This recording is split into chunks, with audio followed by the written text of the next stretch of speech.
In the moonlit embrace of rural Victoria, the decadent town of Buckley beats with a hidden heartbeat, the sanctuary of free-willed kindred. An anarch haven since the gold rush, Buckley's shadows hold secrets, its nights untamed. Yet the looming spectre of the Camarilla now threatens the delicate balance. As long-forgotten feuds simmer, a group of neonates bound by loyalty and survival find themselves at the epicenter of a power struggle. The Camarilla's tendrils tighten, and Buckley teeters on the brink of open war. Welcome to the dance of shadows in Buckley, where the anarch flame flickers against the encroaching night, a tale of defiance, politics, and the seductive allure of eternal power. This is Creatures Such As We, a Vampire the Masquerade 5th edition actual play podcast, presented by DM Fiat. I am your storyteller, Dale, or DG, and tonight I shall be your guide through this hidden and treacherous world of darkness.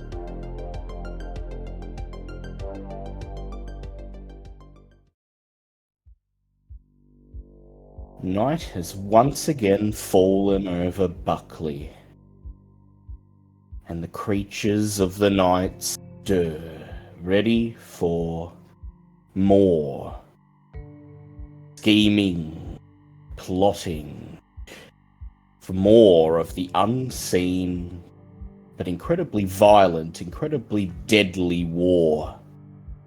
The city tearing itself in twain, while the mortals continue on, blissfully unaware. Your gelid blood begins to pump through your languid veins, animating your undead bodies.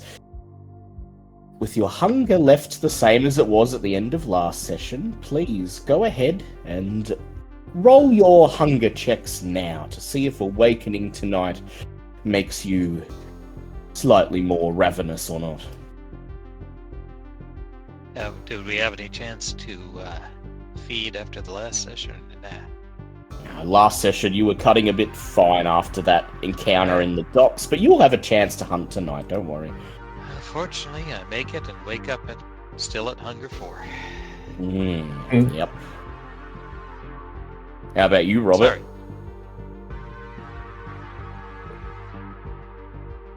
That was a success, so I'm still at hunger 1. Hunger 1. Very nice. That'll actually be useful because I'm about to tempt you, Robert. Yeah.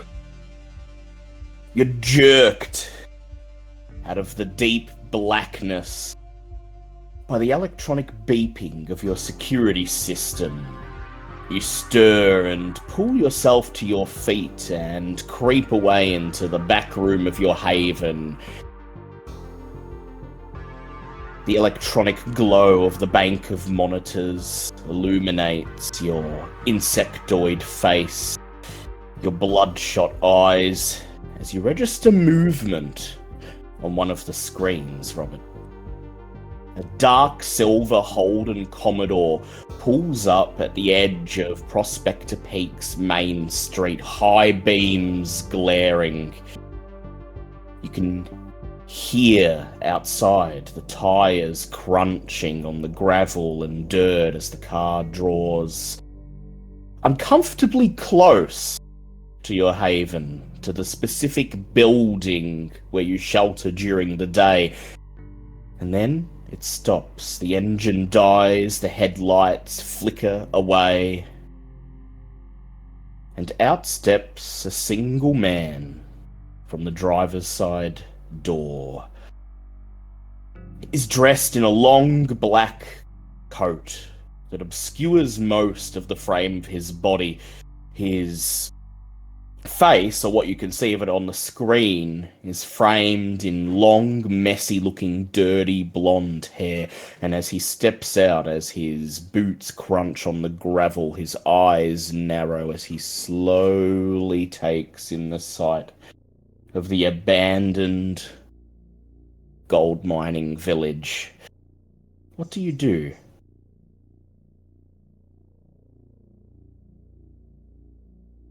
Yeah. For now, it's just going to observe, see where he goes, see if he tries to go anywhere. Go ahead and make a wits or intelligence plus technology roll for me. That's your security specialty. Keep an eye on him.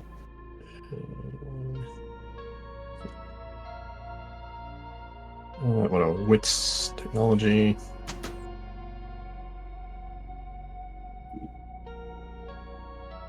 Is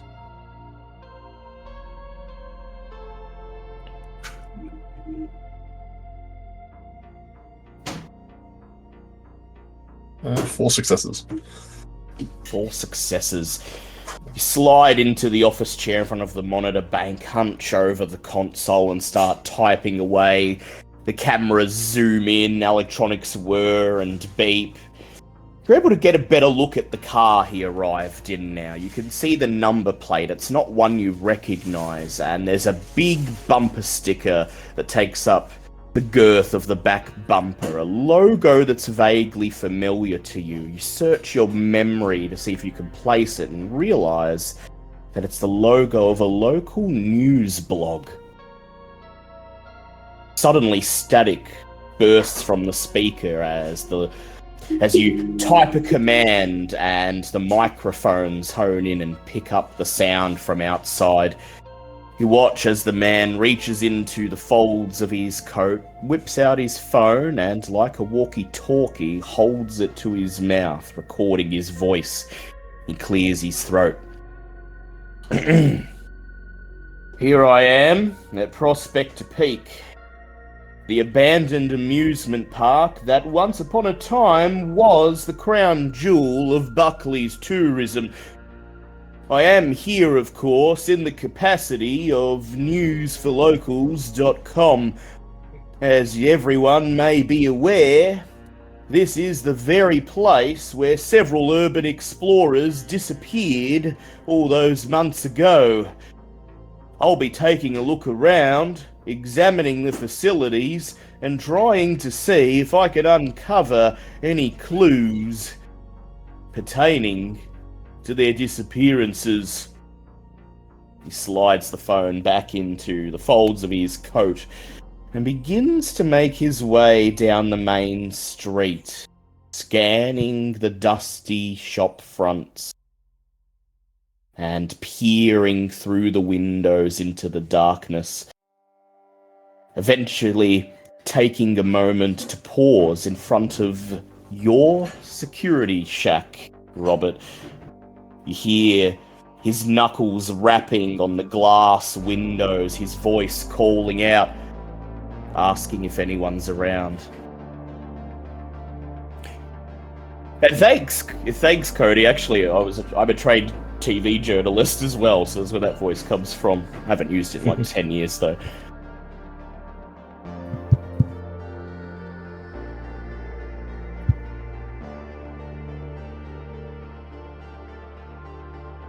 Inside you, Robert, you feel the ants beginning to squirm, scurry around. You feel your insides literally crawl as they detect the scent of fresh blood somewhere close by, and the beast rumbles.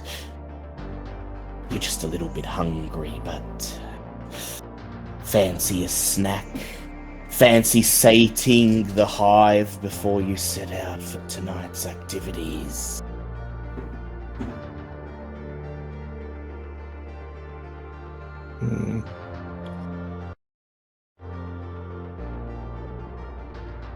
Normally, yes, it would be, but he understands that he's getting a little more cautious these days with the police looking around, and now that he's got confirmation of the SI being in the area, he's trying to keep the heat off a bit. Hear the creaking sound of the shack door being pushed open, and then the man's voice echoes through the darkness as he records his narration. You hear his footfalls on the wooden boards as he begins to make his way through the abandoned shop front. And I come upon what appears to be a security room of some description. It appears that the electronic security devices here at Prospector Peak are still functioning. That leads me to believe that they must be recording. Perhaps they are still manned, and if I can locate the security nexus, I might be able to view the footage and find clues.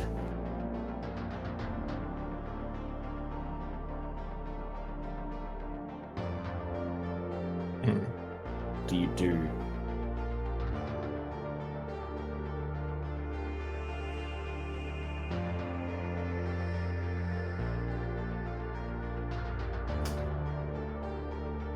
Guys, Go ahead. would I have any idea, like... Would Robert have any idea of...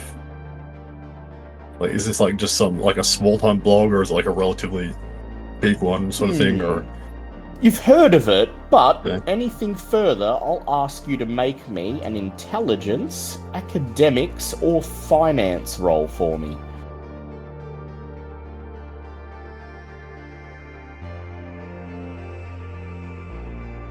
So, just intelligence. Could always rouse the blood if you're especially desperate. Hmm.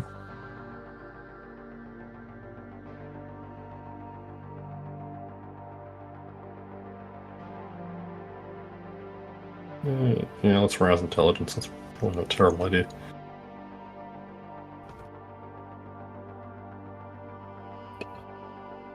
It's a failure, so I get hungrier.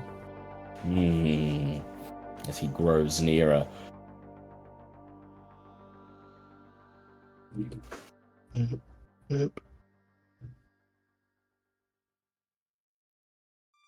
Two successes. Click, clack. Click, clack. His footsteps drawing nearer. 1,000 little minds run in unison, trying to place that logo, trying to determine if this man is a threat. You're pretty sure it's nothing big. It's definitely not one of the local newspapers. Seems to be a small-time blog. They have a dedicated following, but it's rather small. And based on the fact that he's recording using his phone, doesn't seem to have any professional equipment or anything like that, you get the impression that this is mostly an amateur type operation. Someone will notice if he goes missing, but not necessarily for a while. And the ants, somehow implicitly aware of this fact, squirm in your gut even faster, eagerly awaiting his approach to see what you will do next. At the end of the hallway, I can see a door. The label says security room. Let's hope it's unlocked as I make my way in, he says, still narrating.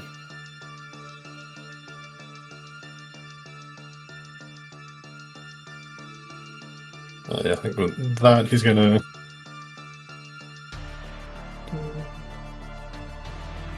Yeah, I'm gonna... Well, he's gonna... Unseen passage. And, like, sort of sneak around the guy and basically, like, knock something over or something. He's gonna try and, like, lead him away further into the... Further into the park. Yeah, further into the park and then, yeah, basically just into a trap, basically. You pull the darkness around you, obscuring you, and get to work. You have Obfuscate active, so I'll let you add your Obfuscate dots to a Dex or Wits plus Strength roll for me. Yeah. can't see you, but the security shack is quite cramped. Mm. And you still have to be careful you don't bowl the guy over as you make your way out. Yeah. There's also fail on the rouse checks. I'm not done with 3. Hunger 3. Ooh. So what was it? Strength or wits athletics, was it?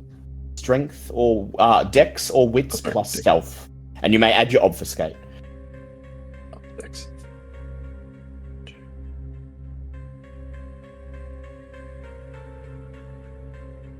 Jesus.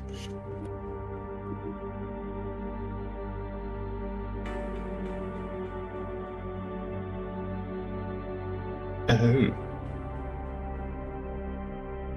I'm going to on willpower.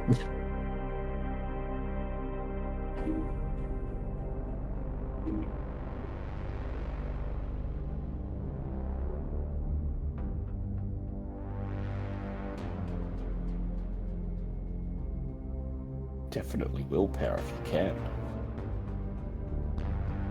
Okay, so that brings it to a regular 8. Regular 8. Yes, I had to willpower out of a messy crit. That was probably wise. Yeah.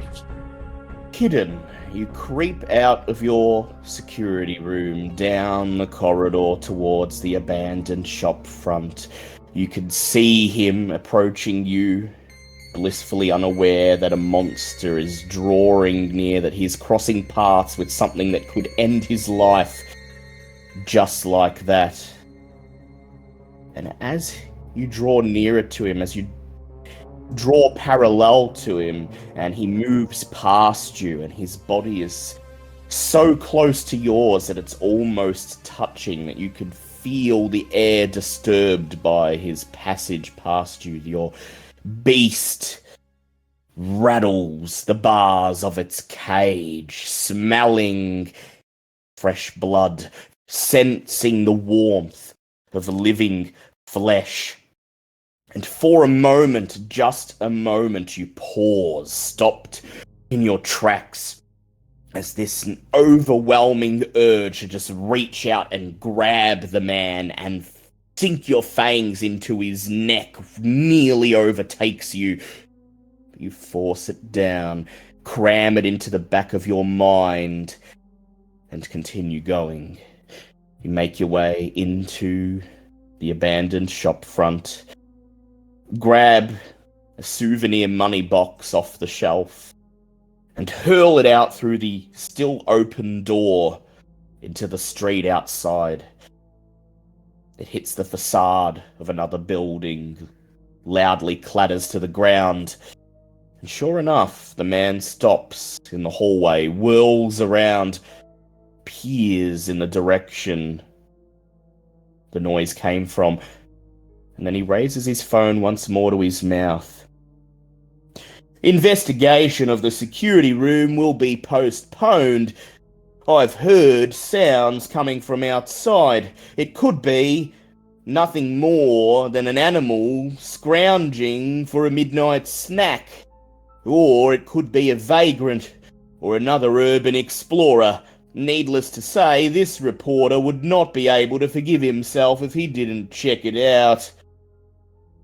He begins to creep back the way he came, passing by you blissfully unaware, stepping once more out into the darkness of the main street. What do you do now, much hungrier than you were before?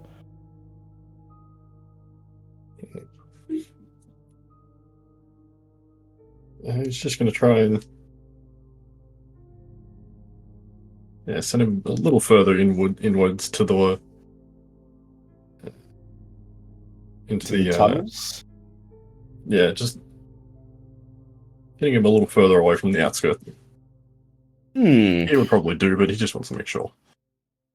So I'll ask you a question then. What is the ultimate fate of this guy going to be tonight? Is he going to be leaving Prospector Peak relatively unharmed? Or is tonight feeding night for the Hive?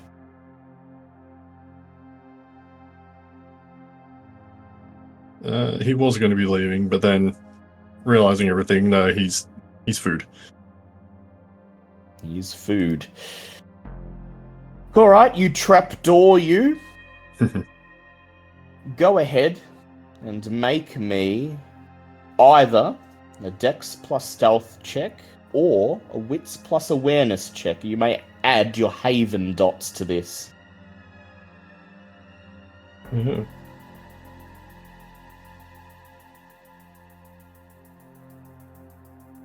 If I were to do the stealth dex, could I add my ambusher specialty? Ah, yes, of course. Where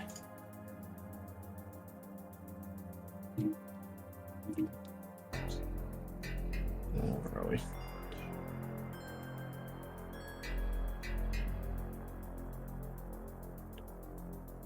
Where's my Haven? 2, okay.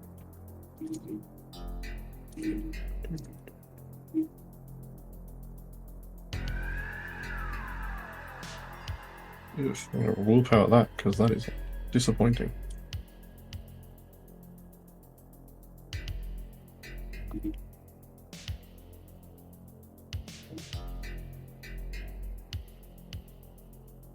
Alright, looks like I'm getting a 2. Here's how you justify it to yourself. Perhaps if he'd just had a look around and hadn't encroached on your personal haven, perhaps if he hadn't caused you to rouse the blood just to protect yourself, then perhaps he may have gotten away tonight with his life intact, but you're hungry now, and in addition to the beast, there are 1,000 voices calling out for this man's death. And so you trail him for a little bit, occasionally picking something up, hurling it ahead of him, guiding him through sound towards the mouth of the tunnels. Obliviously, he narrates as he goes along the way, occasionally stops, peers over his shoulder as if he gets the inkling that he's being followed, but he never sees you. And then finally, he stands in the mouth of the cave entrance, peering into the darkness of the mine shaft, unaware of what awaits him inside. He clears his throat one last time.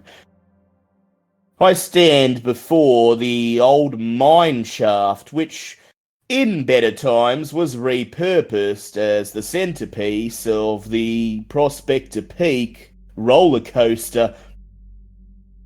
There are signs declaring that only authorized personnel should enter the mine shaft. But peering around, I can see that the entrance seems to be relatively intact, and so in the interest of good journalism, I will be examining, at the very least, the surrounds and the immediate vicinity. And then he steps into the darkness. Millions of chittering voices perk up eagerly. Millions of tiny eyes glimmer in the darkness. And the next sound the journalist makes is a scream of utter terror as he's taken. Robert, you may go ahead and reduce your hunger to 0. As you step out of the darkness. Back to 1. Back to 1, and the rest goes to the hive, wiping the last dribble of blood off your insectoid lip. No sooner have you stepped out back into the cold night air, do you hear the sound of your phone vibrating, apparently ringing for quite some time, but only now that you've fed, only now that you have that clarity of purpose, do you actually finally register the sound. You reach for your phone, and the word Julian blinks on the screen.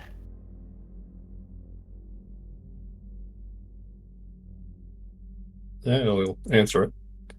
And just So, and also, just speaking of phones too, he's going to make sure to take the journalist's phone too, Ah, yes. because I have plans for later. You hold his smartphone in one hand, your own in the other, and you press the button on your phone. There's a beep. And before you even say hello, you hear Julian's voice. Robbo. Plans for tonight? Want to track down a long-lost sibling?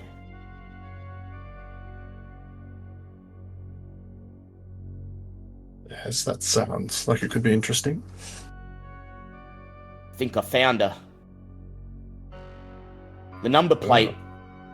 Number plate went through the system, pulled some contacts, registered some hits. The stolen car was found on the edge of Atherton. Can only assume she's hiding out somewhere in the suburb. Look, I ain't got a definite address. If she's got a haven there, I don't know exactly where it is, but Noz like us. There's only so many places we can be, and when you've been in the game as long as I have, there are ways to tell whether a vamp is in the area. So I thought, Robbo, if you got nothing better to do, we'll head on over. Just see what shakes out. Maybe we might find something. Maybe she's not very good at covering her tracks. We'll be able to track her down. Hopefully before your sire or any of his friends in the cam get to her. Yes, that is the hope. Well, he says, I'll wait for you. Park on the edge of McAllister Street, between Lakeside and Atherton. Get the rest of the coterie if you want. Probably need their help. Big suburb to search, after all. And hopefully we'll get her. Alright, catch you soon, mate, he says. And then there's a click, and the line falls dead. And I assume, Robert, that's when you contact the rest of the coterie. Well, it's... I'm just remembering the... Just I want to try something, if he'd have the time to. Yep. Try and use one of the touchstone rules you allow. Yeah. To get your willpower back. Yeah, use the set me at ease, seeing as I'm still with the hive, so the queen would be there. Yes.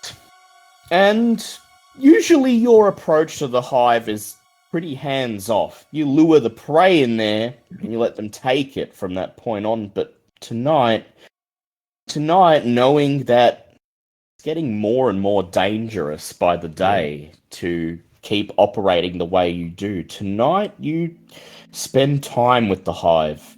After you finish the call with Julian, you head back into the shaft, and you sit covered in the ants. Your mind's one, and you just watch as they strip the man apart, as they tear the flesh off his bones, and over the course of about half an hour turn what was a reasonably stocky, well-built man in his 30s to a bloodied pile of clothes and bones. And you feel a sense of oneness with the hive when you finally leave. You may restore some willpower.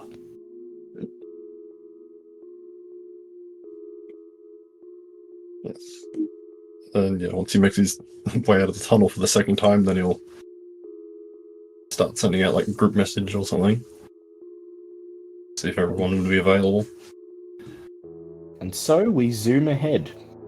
About half an hour later, at a small, nondescript public park on the very edge of the upscale suburb of Atherton, the coterie comes together. You're alone, save for the abandoned, quiet playground in the middle of the park, and the houses surrounding you that line the sides of the street are dark and quiet. The mortals deeply asleep, unaware that monsters are meeting right under their noses. Julian steps out, sheltering in the shadows underneath the long, twisted slide at the playground. He claps his hands together. Robbo! And friends! His eyes take in the sight of Wisteria and Gil and Barry, and he casts each of you a genuine smile. A long time no see! It has been a while, hasn't it? I heard you blokes and gals have been busy. Heard there was a big brouhaha down at the docks last night. More of a Mulcahy ha-ha than a brouhaha, I'd say. Peers over at Barry, distorted eyebrow raised. Ah, and you get any closer to getting him, that mongrel bastard of a sire of yours? I guess so. Well, good. You've made progress, and tonight it's Robbo's turn. He fills you in on the situation, and then finishes with a flourish.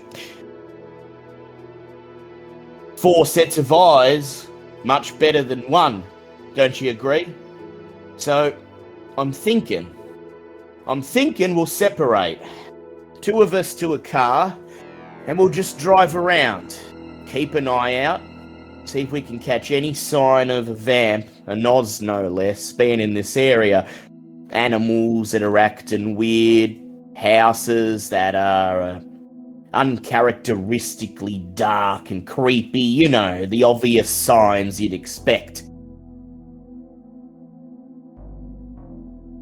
Of course, you're all Robbo's good friends. That shouldn't be a problem helping him out tonight. We won't bring up any talk of boons or anything like that, eh? He smiles. That wasn't going to happen. Unless Robert wants it to happen. But I doubt that's going to be an issue.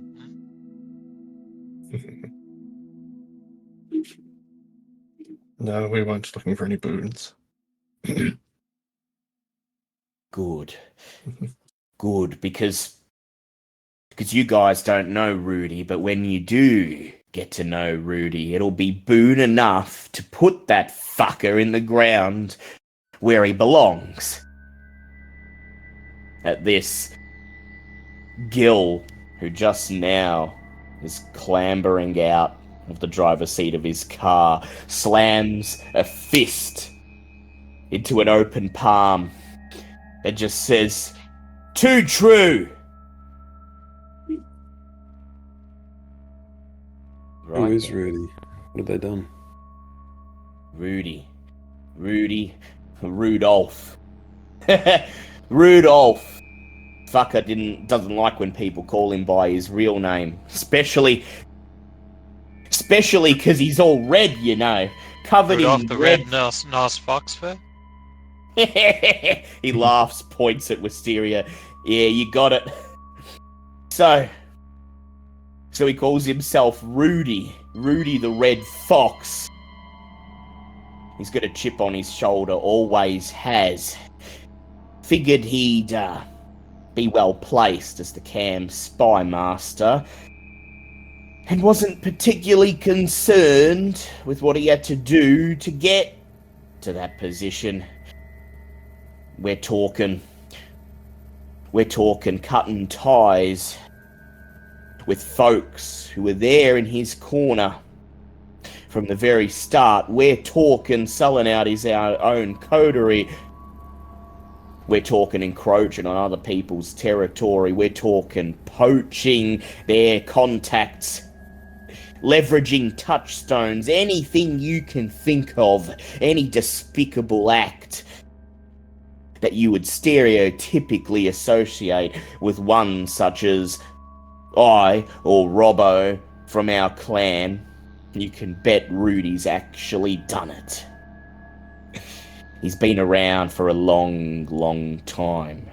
And in that 80-odd years, he's wrapped racked up well, as our friend Barry would say here, a rap sheet, long as his fucking arm. Longer, even. I still don't understand. Why are all these high Camarilla officials so interested and involved in Buckley? Look around, Well Barry done. boy. Yes, Wisteria says the word, and then Julian looks around, holding his arms aloft. Look around ya, Barry boy. You see SI agents running in the streets. You see cop cars on every corner, scanning people to check whether they're dead or alive. Sure, there ain't much in Buckley. Sure as shit ain't anything compared to what there is down in Melbourne or even a place like G-Town, but the Cam ain't got many places left here in Vic where they can operate without fear of the SI. And so they've resorted to taking what us anarchs hold dear, appropriating it. And they'll do any despicable thing they can to hold on to it. Even though you or I know that Buckley ain't worth shit to anyone these days. Go ahead, Barry. The SI are in Buckley now. They're where vampires are. Doesn't matter whether it's Melbourne or Buckley or fucking G-Town. They are, but their hold is less so far. There's still a way to play this to possibly get them to leave happy, thinking they've got all the vampires. They've only got a few. She's got the long and short of it. Go ahead, Barry. It just irks me. It's just not clicking. Well, all you need to know, Barry boy, Julian says with a smile, is that they're disturbing the peace. We can't have these cammy fucks disturbing our way of life. And you're the sheriff and all. You gotta do your bit. Round these people up. Set them straight. And if they won't straighten up and fly right, well, then it ain't our fault that we have to resort to drastic measures. Once again, Gil shouts, "Here, here, too right!" slamming his fist once more into an open palm.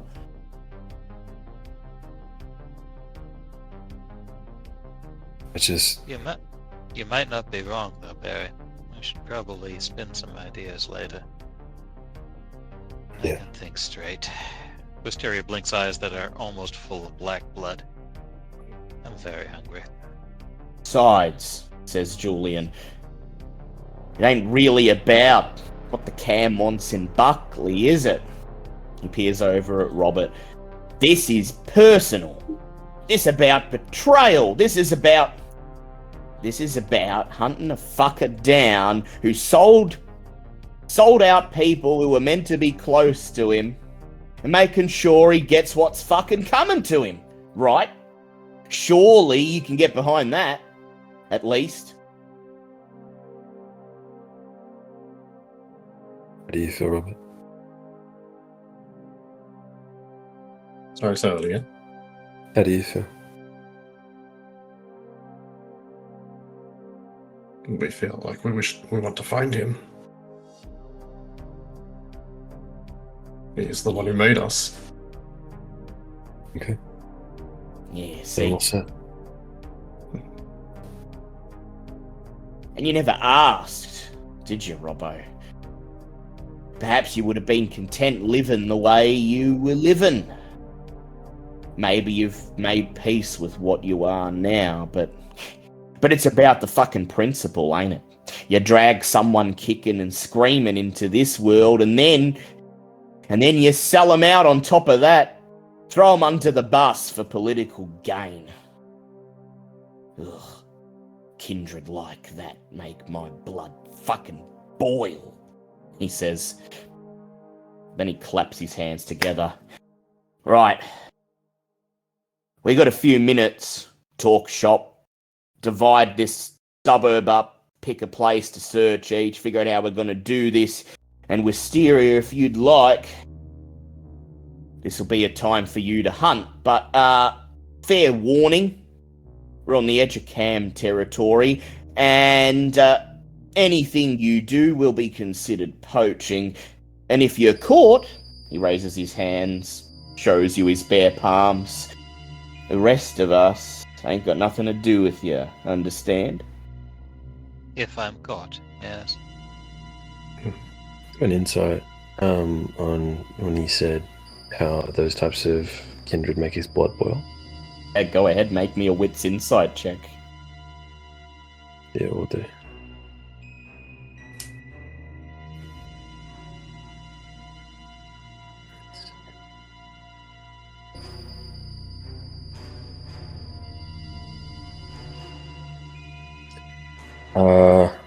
Ooh. 5 successes. 5 successes.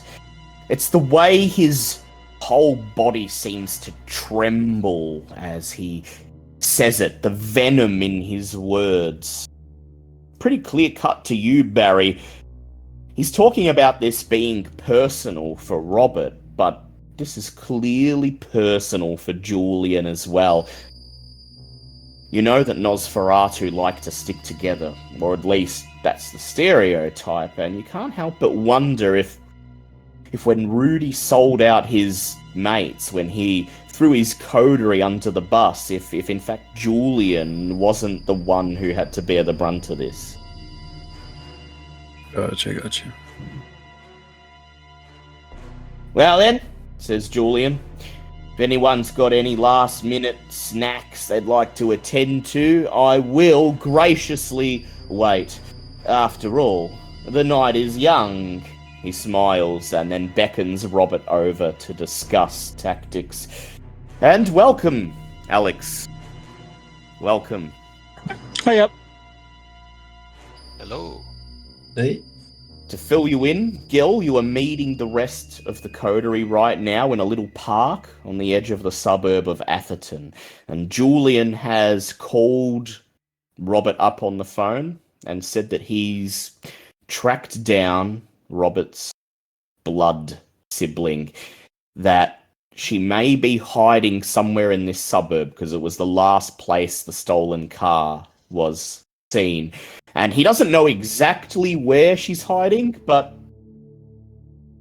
if she's not very good at covering her tracks, he thinks that you might be able to find some signs that would indicate the presence of a vampire in this area. And so his plan for now is basically for the coterie and Robert and Julian to just drive around the suburb and seeing if they spot anything out of the ordinary. And the rest of the coterie gets the opinion that Julian isn't exactly expecting to find anything definitive tonight. He just wants to see what shakes out. Nice. So Gil, go ahead and make me a hunger check, your hunger being the same as last session, to see if you got hungrier tonight as you roused.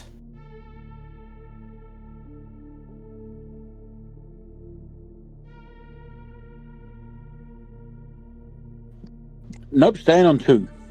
Staying on 2. Good. Because you'll need your wits about you. And so with that, it's time to decide what the night's activities will be. Wisteria, you'd like to start things off with a hunt? I would, yes.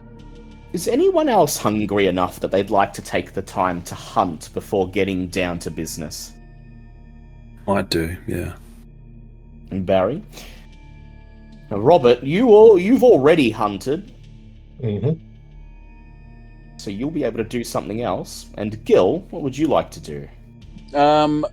Gil, I think he's going to have to hunt, yeah. Actually, no, he might just take from the herd dot we've got.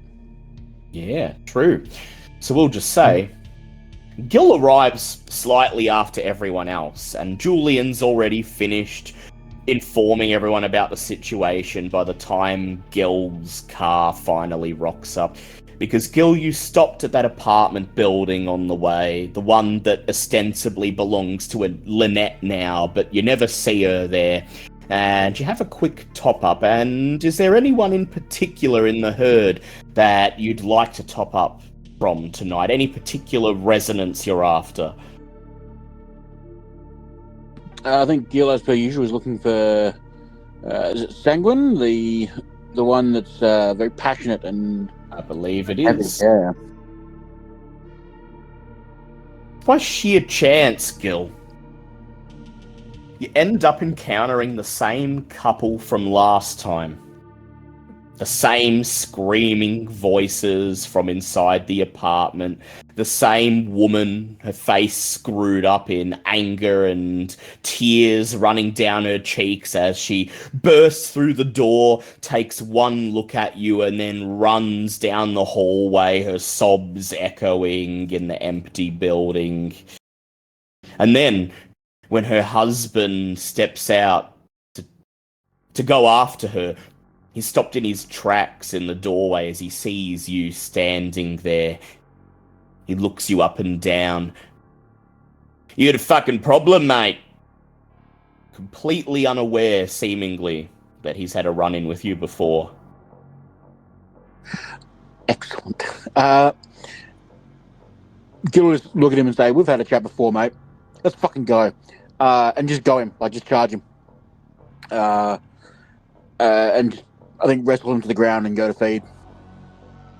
Drag him back into the apartment, pin him to the ground, slam the door shut behind you. He struggles and you feel his fist slamming as hard as it can into the underside of your body, but not hard enough to do any significant damage. It feels may as well be a child pounding uselessly at a bodybuilder. You take what you need and nothing more, and leave the pathetic wretch unconscious, mumbling at your feet. You step out of the apartment building, peer down the hallway to see if you can catch the woman, maybe comfort her, but she's already gone. You shrug, shut the door behind you, and then you're gone as well. And then you arrive just as the others are getting ready to leave, and Julian pulls you aside with Robert and fills you in on what's happening. "So," he says, peering over at your car parked behind where you and Robert stand, "since you're the only two here that haven't ditched to go hunt, me, you, and Gil to the car, then?" He looks over at you, Gil, for permission. "You can be the wheelman." Yeah, all right. Get in. And just for the record, Gil, no particular qualms with smashing in cammy heads if it comes to that. Qualms? Man, I'd be disappointed if we didn't. Come on. That's the spirit. He slides into the passenger seat, and so does Robert. You've barely had a chance to even stretch your legs, Gil, and already you find yourself climbing back into the car, hunching over the wheel, and the engine roars to life as the old Holden makes its way into the suburb of Atherton. Wisteria, you're gonna chance poaching. Absolutely. What's the play here? Pick a random house, see who's inside? We're gonna do a brief look for a house with that doesn't have a ring camera or anything like that. Definitely a good idea. In a suburb like this, people do take their security seriously. Which is kind of ironic, because the crime rate in places like this is comparatively much lower than the poorer suburbs. Go figure. Go ahead and make me a wits plus investigation roll. Alright. Well, she tries to, but oh, she is hungry. Everything's red. One success. It's all a haze. You check the first house. You don't check thoroughly, because the beast urges you always onwards to find fresh blood, This is the one we're warm going into. blood. But she'll pull the balaclava over her face. And so you make a quick glance at the doorstep, at the eave underneath. See that there's nothing that looks like a camera or anything electronic there at all, and ignoring that feeling in the back of your mind that perhaps you should be a bit more thorough, you push the rusted gate open and begin to make your way across the front yard. What do you do, Wisteria? Well, she's going to... You know, they never expect you to come in by the front door.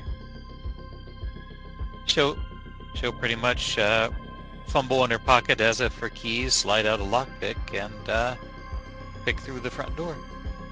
How many dots in larceny do you have? Quite a lot. Hang on. Actually, maybe not that. It's been a while. Let me look. 3 dots.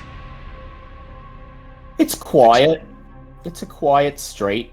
The house is dark. No signs of life. The only light is the ambient light of a street light about another house away down the block.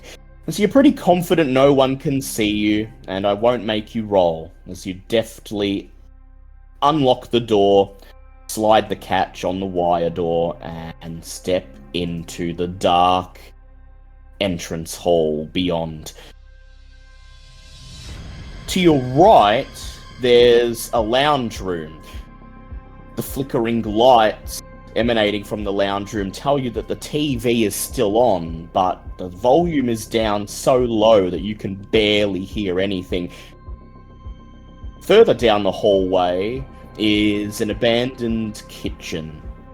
No signs of life, and just beyond that, the wide open door of what is certainly the master bedroom of this residence. There's a tiny green pinprick of electronic light visible in the darkness of the bedroom, a phone plugged in, charging.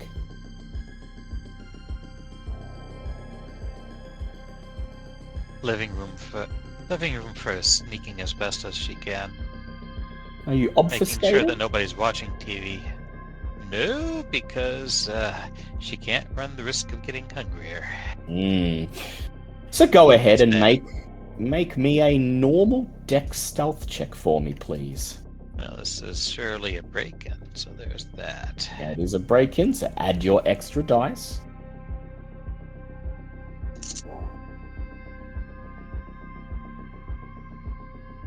Oh, thank goodness. Not a messy critical. 4 successes. 4 successes. You're moving as cautiously as you can, all too aware that you don't have your obfuscation to fall back on as a crutch. Luckily, the person in the living room is in no condition to notice that you are even present. The sound on the TV is off, but the TV is on, and an old Looney Tunes cartoon plays as a middle-aged, slightly overweight man wearing his pajamas lasers on a recliner at the back of the room. Half awake, half asleep, drowsing, his eyes closed, a long line of spittle drooling from his mouth onto the armrest. Occasionally he snorts, laughs in his sleep. One time he even jerks his head in your direction, his bleary eyes half open. He says, shaking his head, scratching his hair, as if inquiring as to who you are and why you're there, and then slumps over once more and snores loudly. Oh, awesome. She'll slide around to put the couch between herself and the bedroom, and she'll just lean in and pretty much bite his arm, kneeling down so that she is below the sideline of the couch. He grunts fitfully as your fangs pierce his skin and the fresh blood flows. Fragmented memories pour through your mind's eye. A young man, eager, standing in an auditorium in graduation robes, peering out at an adoring audience. He's just been voted top of the class, most likely to be successful. The next memory, his first day of work. The boss screaming at him to work faster, to get his head screwed on, asking what the actual fuck is wrong with him. The next memory. High cholesterol, the doctor says, pointing at the chart. You need to watch what you eat. The next memory after that. Watching reality TV. Dreams of a successful future long ago forgotten. And you're left with a feeling of regret, of longing. A melancholic resonance takes hold, granting you an extra dice to fortitude and obfuscate until the next time you feed. Handy. Fortunately, not likely to last too long if there's somebody in the bedroom. At least now, well and truly, so she'll stand up slowly, pat his cheek, and then she'll, does he have a phone around? He does. It's lying there on the coffee table in front of him. Oh, she's gonna rouse to heal. Doesn't get hungry, aroused to heal again. Now she gets hungrier. But she's feeling a little better, so now she'll slink into the bedroom. Somebody's in here. Indeed, somebody is. You hear the soft, spaced out breaths of someone deeply asleep as you step into the room, and there's the wife, wrapped in the covers, warm, comfortable, unaware that you're standing there watching her, of what you're about to take. And she will go and quietly push the bedroom door to just a little, and lean over and take the rest of what she needs. Her blood is sweet, warm. The beast relishes, licks its lips. There's no resonance in this one. Just the passive, blissful ignorance of a middle-class woman who's unaware of the sacrifices that have been made in the name of her luxury and security.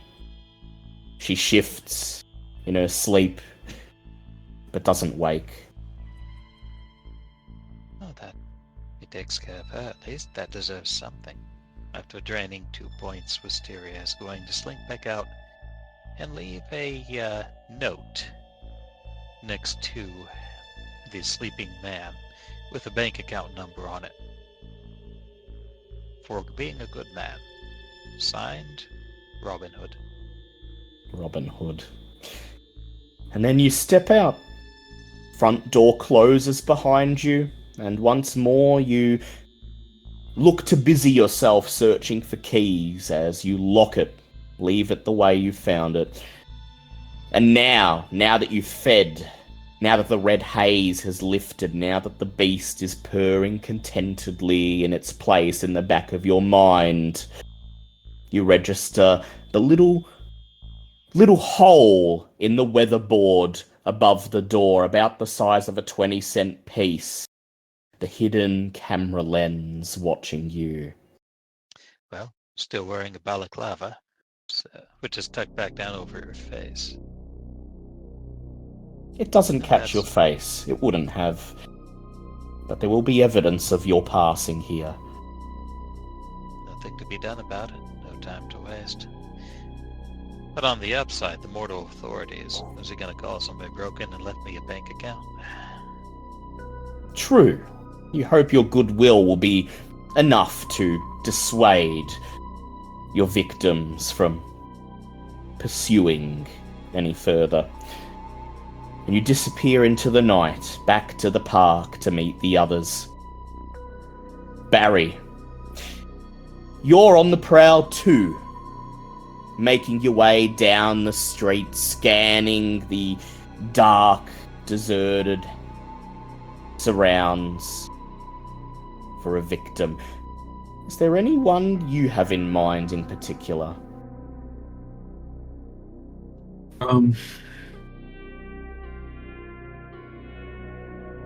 I like something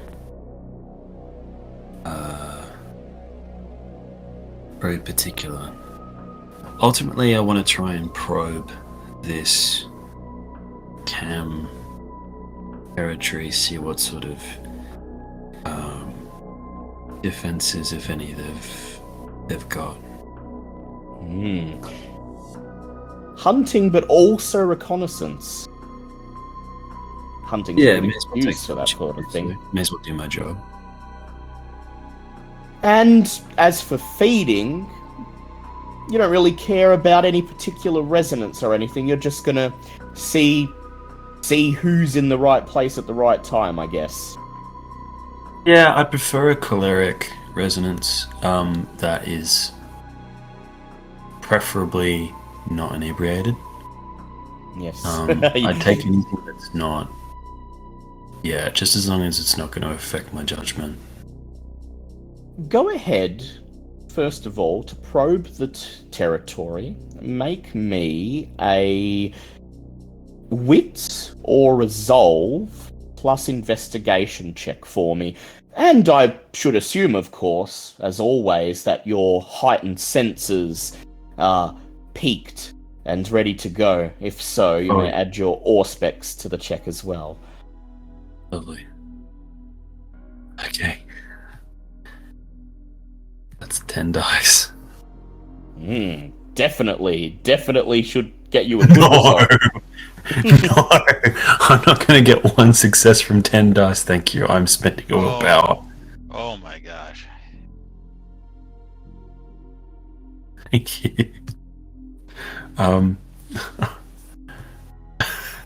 That's egregious. I might spend 2, actually. Because it's Go 3 ahead. non-hunter dice that I get to reroll, right? Yes, yep. Go ahead if you feel the need. Yes, please. Okay, that's a lot better.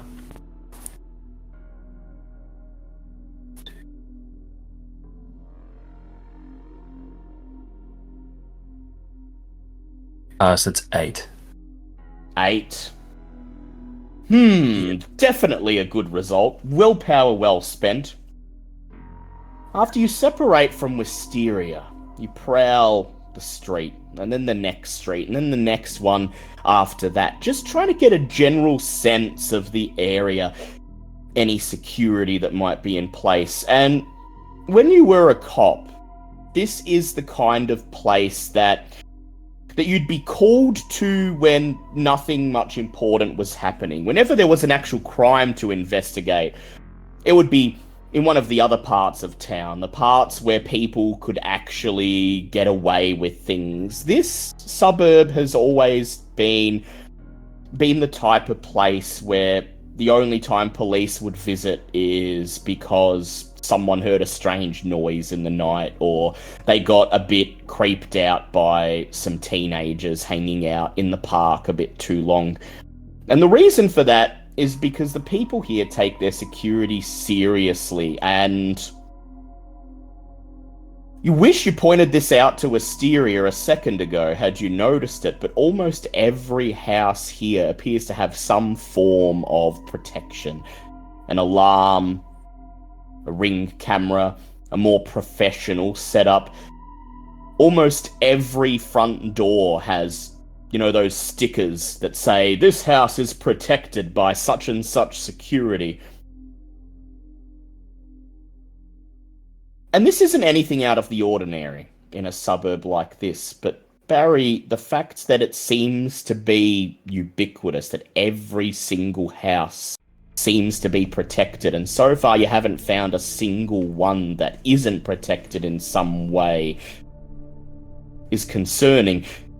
Another thing you notice is that the streets are unusually quiet and empty, especially for this time of night. It's only just shy of 11 p.m. You'd expect a couple of people to still be up and about. You'd expect, at the very least, some of the houses to have lights on, but everything is dark, everything is quiet, everyone is asleep, as if someone or something mandated that it should be this way.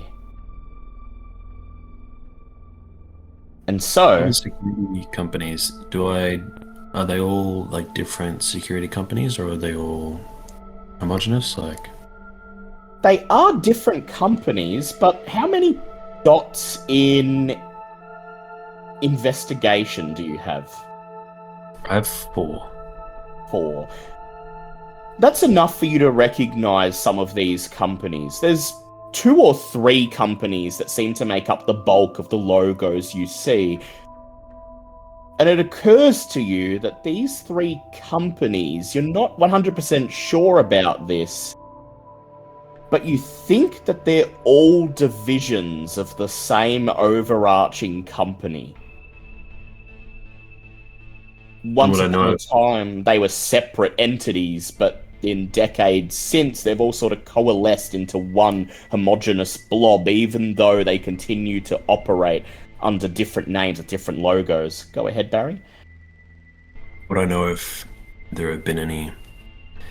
Would I know if that purchase, that merger, was made by any Camarilla-owned companies? Make me an intelligence finance roll. Ooh.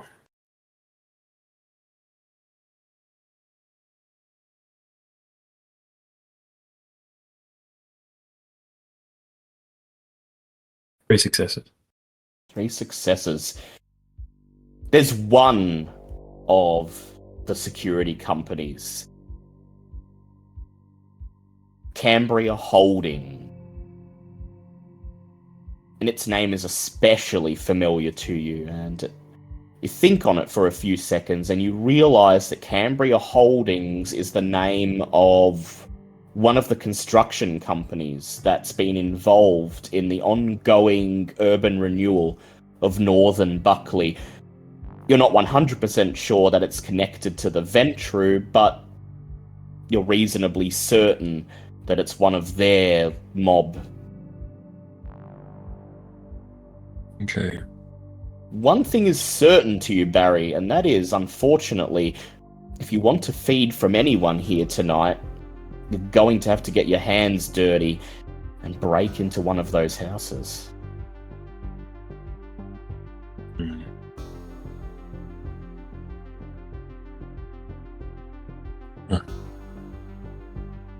Or you can perhaps try and go a bit further out of the suburb, hope by chance you run into someone there. But that'll eat up more time, and you're aware that the more time you spend hunting, the less time you will have to thoroughly search this suburb.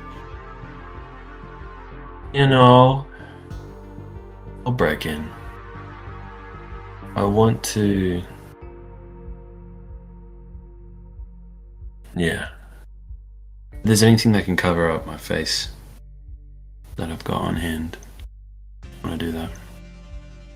Well, the back of your car doubles as a forensics lab, does it not? And it is also your haven. I'm sure there'd be some sort of cloth or surgical mask that would obscure at least half of your face.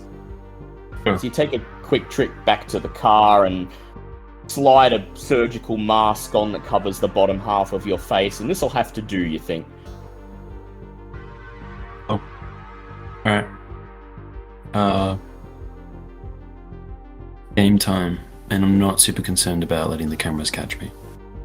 not super concerned. Just as well, I will say with the eight successes you got before, it's fairly easy for you to tell which houses are a safer bet than others. You've been a cop for a very long time.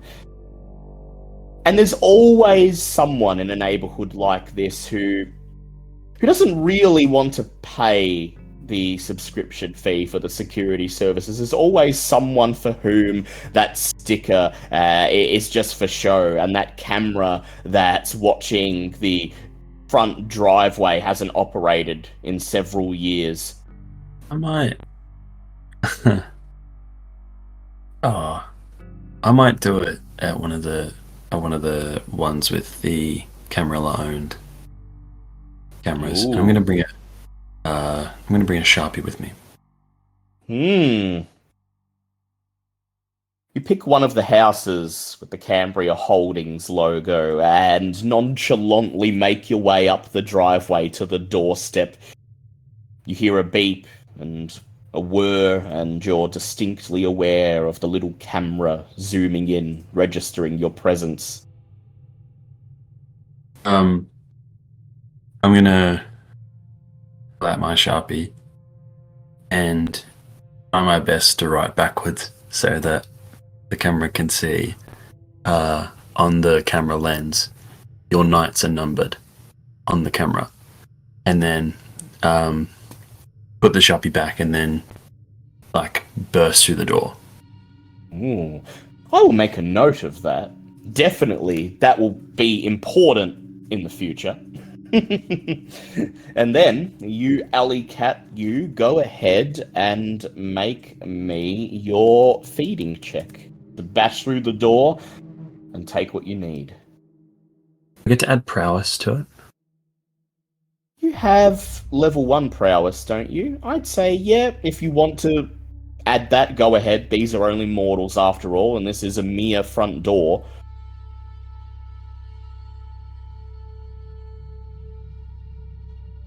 Oh, so that's hold on, is that right? Yeah, that's a 6 messy critical, and we're gonna let that rock, I reckon. I'm gonna let that rock.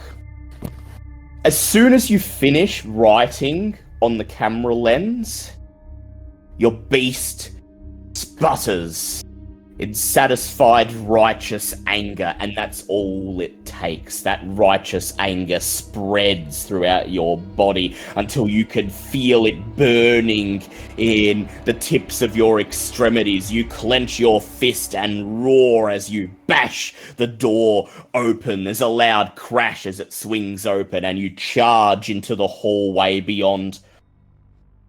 Instantly, a door... Wait. Go ahead. Yeah, fuck. If it's a messy critical, I'm probably gonna kill someone here, aren't I?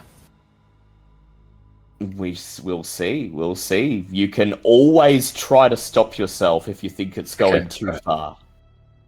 Yeah. But you've decided to go to ride the wave for now. So you charge into the hallway. A door opens, a bedroom door. There's a woman screaming, pointing at you, clutching one hand to the hem of her nightdress, the other hand to her mouth.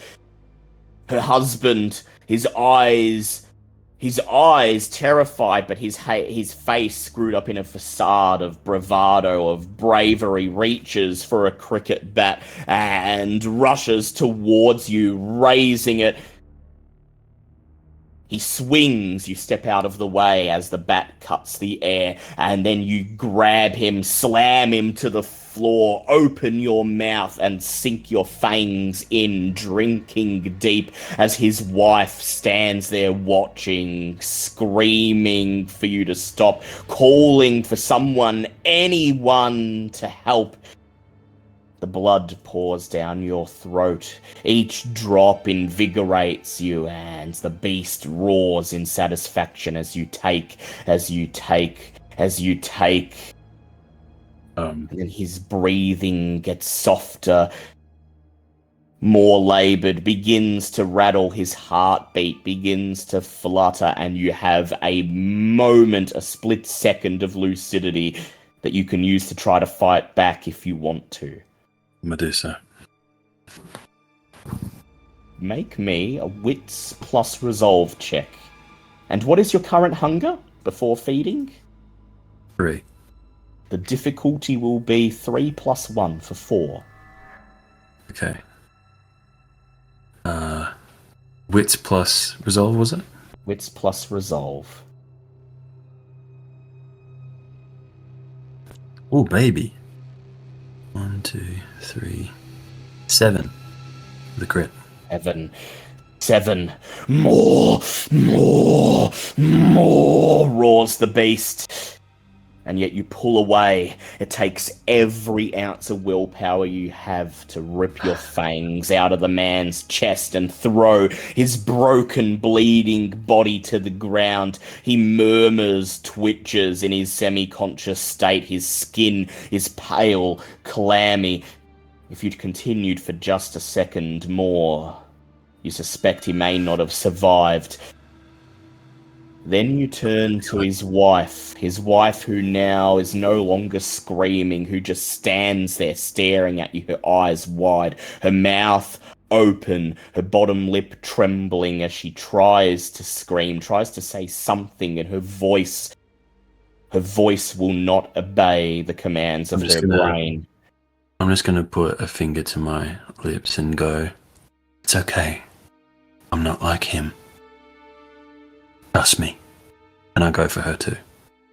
With a bit more control this time. Not just as gentle as I can be. Doesn't resist. As you reach out to take her, she doesn't resist. And it's almost like she's used to this. You feel her shiver with resignation as the fangs pierce the skin. And you take some more blood. And then when you're done, when you let her go, she just stands there staring back at you. And she nods. Sweet dreams. And then I walk out and I stare dead into the camera as I go. Hoping someone's watching. You may reset your hunger to 1. And then, Wisteria and Barry, when you return to the park, Julian, Robert, and Gil are already gone. Gil's car already haven't taken off, which leaves you and Barry to make up the B team. Whose car will you be taking? But mine. Yours? I do have a rental. I've got all my stuff in my car. That's fair. She'll pile in the backseat. Is there room for her in the back seat, Barry? Yeah, no, there's definitely room. She's been in there before, I just remembered. There's a couple... Yeah. Smaller, and entirely willing to throw Barry's stuff at the back of his head if there's too much of it. She still has to shove some beakers and wrappers for disposable forensic tests, like McDonald's wrappers, like papering the back seat just to shove them away to slide in. Don't Barry. even eat. Wait, how long have these been in here? Never mind. I don't want to know. Never ask questions you don't want to know. No, you really do not. No. All right. The engine roars to life, and the search begins. Alright, so Barry, you're driving, as it's your car, and Gil, I presume you're driving your car too. It certainly is. Which leaves the passengers, Robert and Wisteria, to do the bulk of the searching. So I'd like Robert and Wisteria to each make me a wits awareness or a wits investigate check. And Robert, since you didn't hunt, you get 2 bonus dice to add to yours. Awareness sounds good.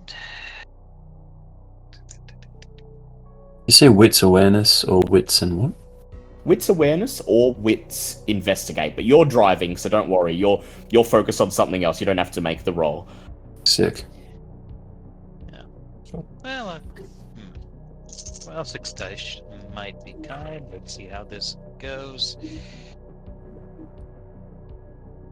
That's entirely unkind. But let's go for willpower. I got caught on camera. Let's make it worthwhile. There we go. 3 successes. 3 successes. And how about you, Robert?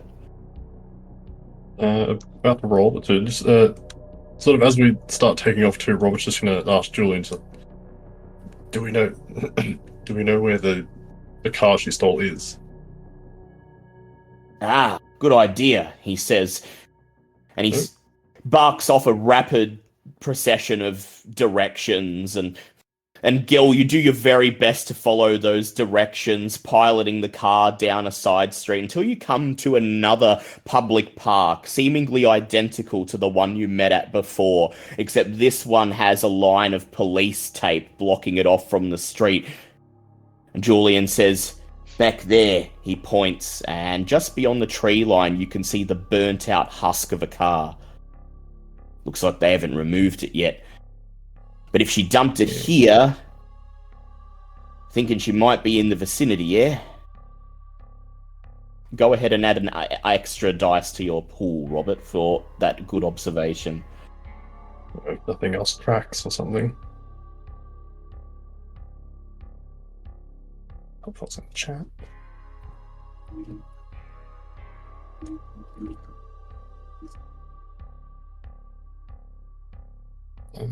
Okay, that'll bring you up to 7 successes. Very good. So that's better than Wisteria.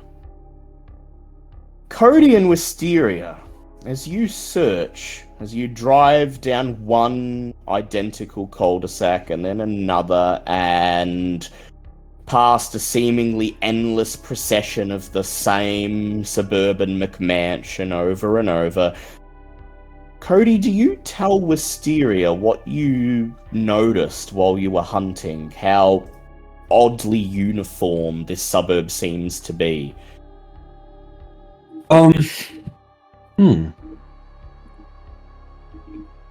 Yeah, maybe.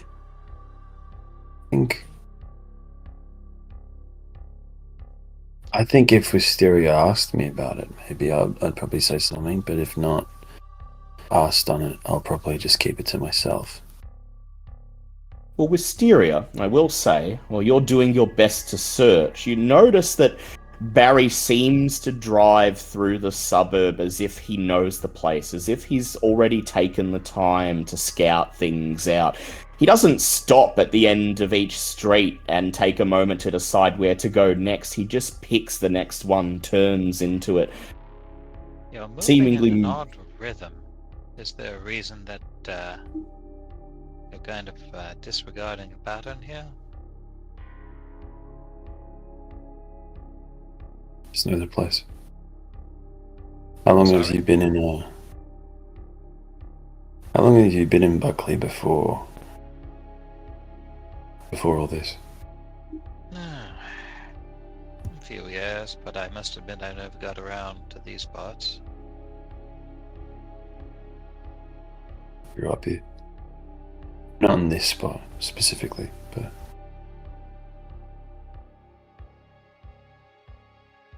it's like the back of my hand sometimes.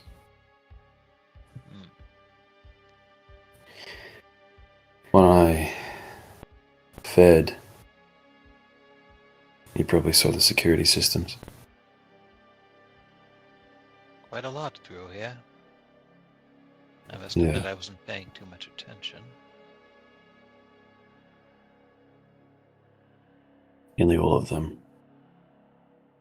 I think that's their security. Their security? Well, if they're a NOS working for the Camarilla, and if one of those security companies are bought by the Camarilla.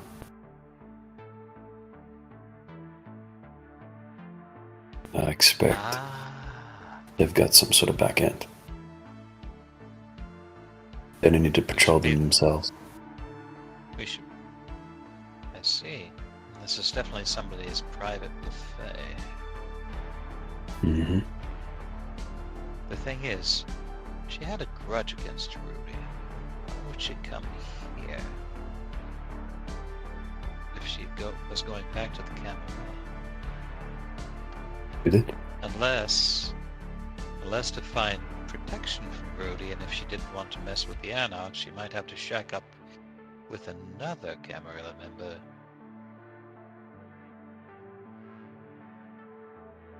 Possible. In which case, we're better off not looking for odd houses. We're better off figuring out where the security goes, getting there and having Robert do his thing to pull footage or trace things. Maybe you should tell him your suggestion. Wisteria reaches for the cell phone. We still have to find the hub, though. Does change what we're looking for. Alright. Shouldn't be too hard with Robert and Julian's help. Over in the other car, the phone vibrates. Julian peers over at Robert. That yours?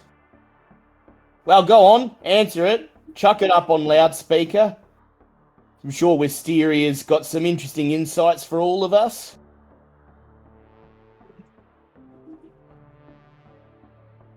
Yeah, he'll answer it and switch it over. Robert. Mm-hmm. Julian. There really have a security system in here as a shell company for a Camarilla interest. This is somebody's private buffet, which doesn't make much sense if the lady in question had a beef with the Camarilla, but if she only had a beef with your sire and wanted protection from another Camarilla member, well, that does make more sense. That's just speculation, though. It does change what we're looking for. Since this is somebody's private buffet, they don't want to get the footage going too far. It probably won't be open to the internet on the whole. There'll be a local station where it's filtered through. That'd be the way I did it anyway. I'd do it anyway. We need to find a house where... Robert, one of these houses is probably a front for the main hub. What should we be looking for if we're looking for a secret security station? How many dots in technology do you have, Robert? I know I have a few, because it's one of his best skills. 4. It is his best skill. Woohoo. So you would know, Robert, that for a place like this, the sort of home security we're dealing with, would probably all be beamed into some sort of office, a corporate branch of the security company. It would be relatively close, perhaps not in this suburb, but somewhere nearby. It would be as simple as finding a street with some shops on it, and you'd probably be able to notice which of the buildings serves as the security company's office based on the infrastructure leading to it.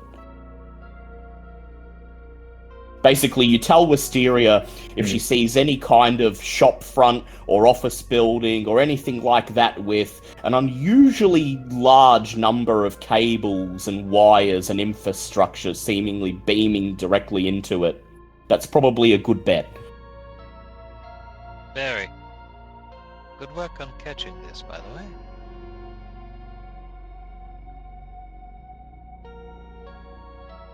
Not sure why I'm surprised a detective noticed that. Alright, let's get back to looking. We'll ask for another roll in a minute, but first, Robert, you got more successes on that wits awareness roll, so your car is the one that finds the first thing.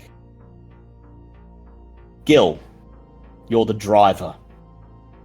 Night roads. You only ever see night roads now. in the city, it's easy to forget that colour used to be bright under the sun, but every now and then you remember not having to turn on the headlights every time you got behind the wheel. Streetlights guide your way through the suburb while Robert and Julian silently watch through the windows, waiting to see if anything stands out. It's quiet tonight, Gil, but you stay at the speed limit. You don't run any reds. You just drive. Now, Gil, you only glance away for a moment. A bare, singular moment. Not even illegally, not even to look at the phone or to turn and look at Julian in the back. No. You look away to glance at the speedometer, a flash of your eyes at the radio, even just a peek to check that the AC is on. You can't quite remember what it was, but all you know that one moment, he wasn't there, and then he was. As you look up, there's a dozen feet in front of you, a man, arms up, pleading, and you're about to plow right into him. What do you do, Gil? Gil slamming the brakes. He doesn't kill, like, just anyone. But, you know. Yeah, Gil slamming the brakes. What the fuck? Probably not going to kill this guy. You're going to get to know if he's the type of guy who deserves to be punched first. Go ahead and make me a Dex plus Drive check.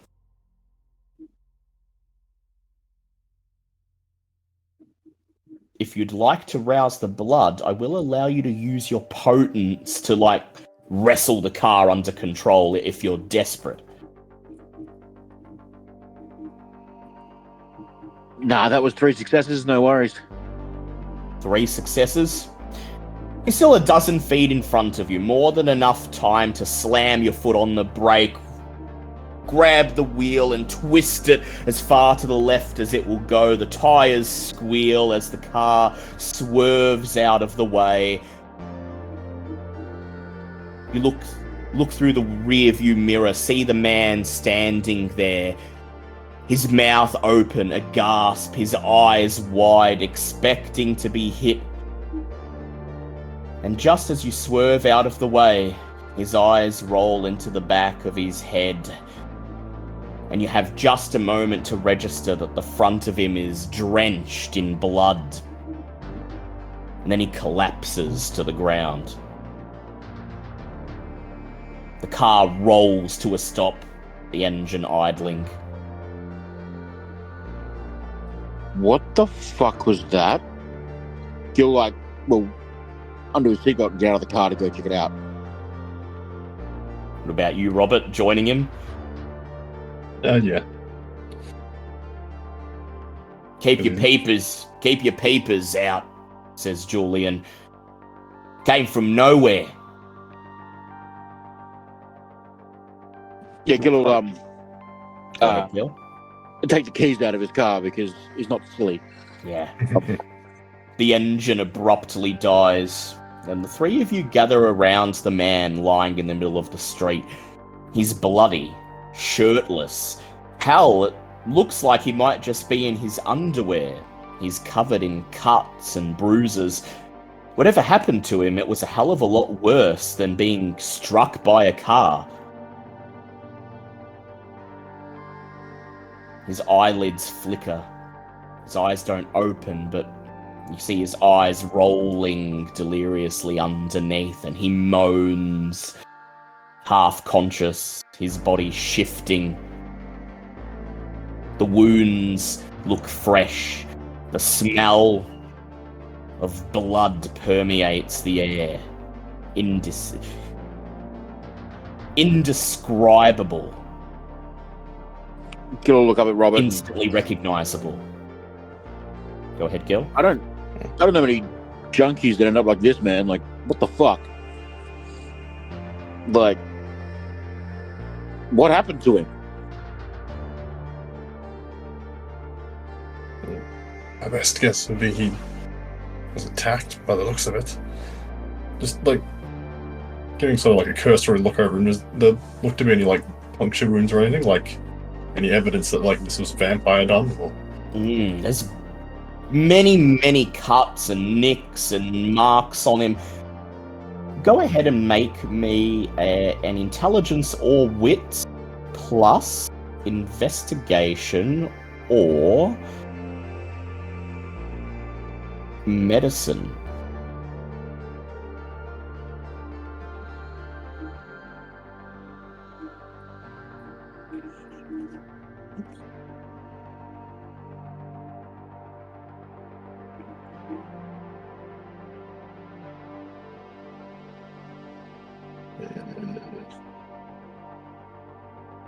I'm just gonna live with it. It's one success.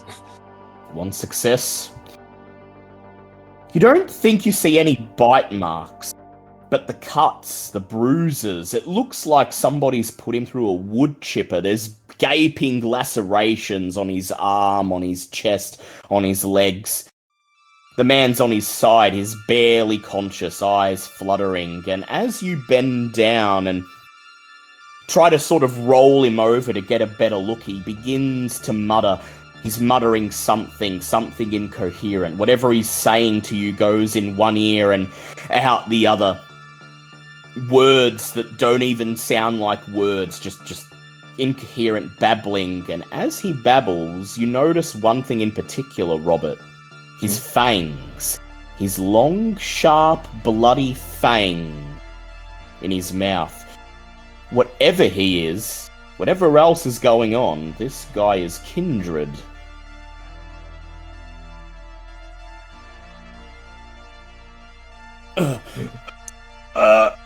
He gasps, groaning in pain. His eyes flutter open and he sees you leaning over him. And as soon as he sees your face, Robert, his mouth opens in a wide O. He raises his right hand, weakly pressing his palm up into your face, trying to push you out of the way. No, he moans.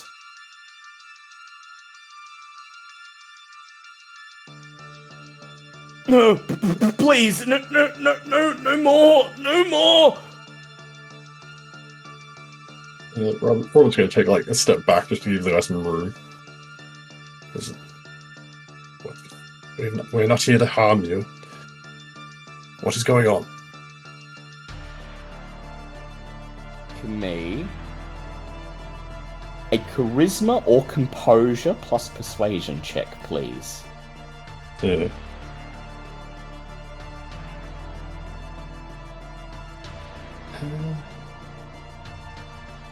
Okay, I'm not gonna remember what it does.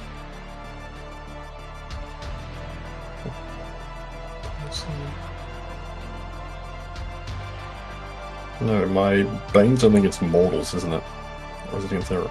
Yeah, it's only against mortals. And this guy, whatever's going on with him, doesn't appear to be mortal. Okay, so I don't suffer the die penalty, but I still don't have a great pool. If Gil would like to try to calm the guy, but that doesn't seem like something Gil would be especially good at either. Probably not.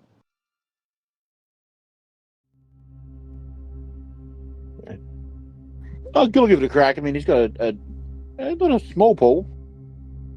So, Gil, how will you attempt to calm this guy? Well, with the sanguine resonance rolling through Gil's blood, and Gil being the kind of guy that Gil is, just kind of, I think I'd yell at him like, "Calm down! Like, settle your shit, man! Come on!" Yeah, settle your shit. All right. I would like you to make me a charisma plus intimidate check. And then we'll combine your successes with Robert's and see what happens. Yeah. Hey, that's 3. 3 successes. Robert got a total failure. Total failure, so 3 successes altogether. Which is yeah. not surprising. Yeah, the first thing out of your mouth, Robert, is just a stammered, don't worry, we won't harm you, we won't harm you. And this, if anything, seems to set the man off even more. No, please, he says again, this time pressing both hands up in the air, separating your face from his, guarding himself, protecting himself. "Come on, mate, pull yourself together," says Gil, stepping up, and for some reason, when he sees Gil's frame behind you, as he sees Gil get closer, something in his demeanor seems to change. It's specifically Robert that seems to have him on edge, and seeing another face, any other face, is enough to give him a moment of hesitation. He looks up at you, Gil, taking in the sight of you, and he stammers, help me, please!" And then his eyes roll once more and back into their sockets, and he sinks into a dead faint. Yeah, this dude needs some fucking blood, man. Like, shit. What are we gonna do? We need. You got any, like, rats or cats or some sort of animal we can just throw in his face? Julian looks around. If you give me a few moments, I can cause a cat to appear. I mean, there's probably heaps of cats around here, man. This is suburbia. Wouldn't surprise me. Go heap one up. We'll throw it at him and see what happens. "What do you think, Robert?" says Julian. "We got time to deal with this?" I get the feeling they're connected. We get the feeling that this is connected somehow. So we probably should see what he has to say.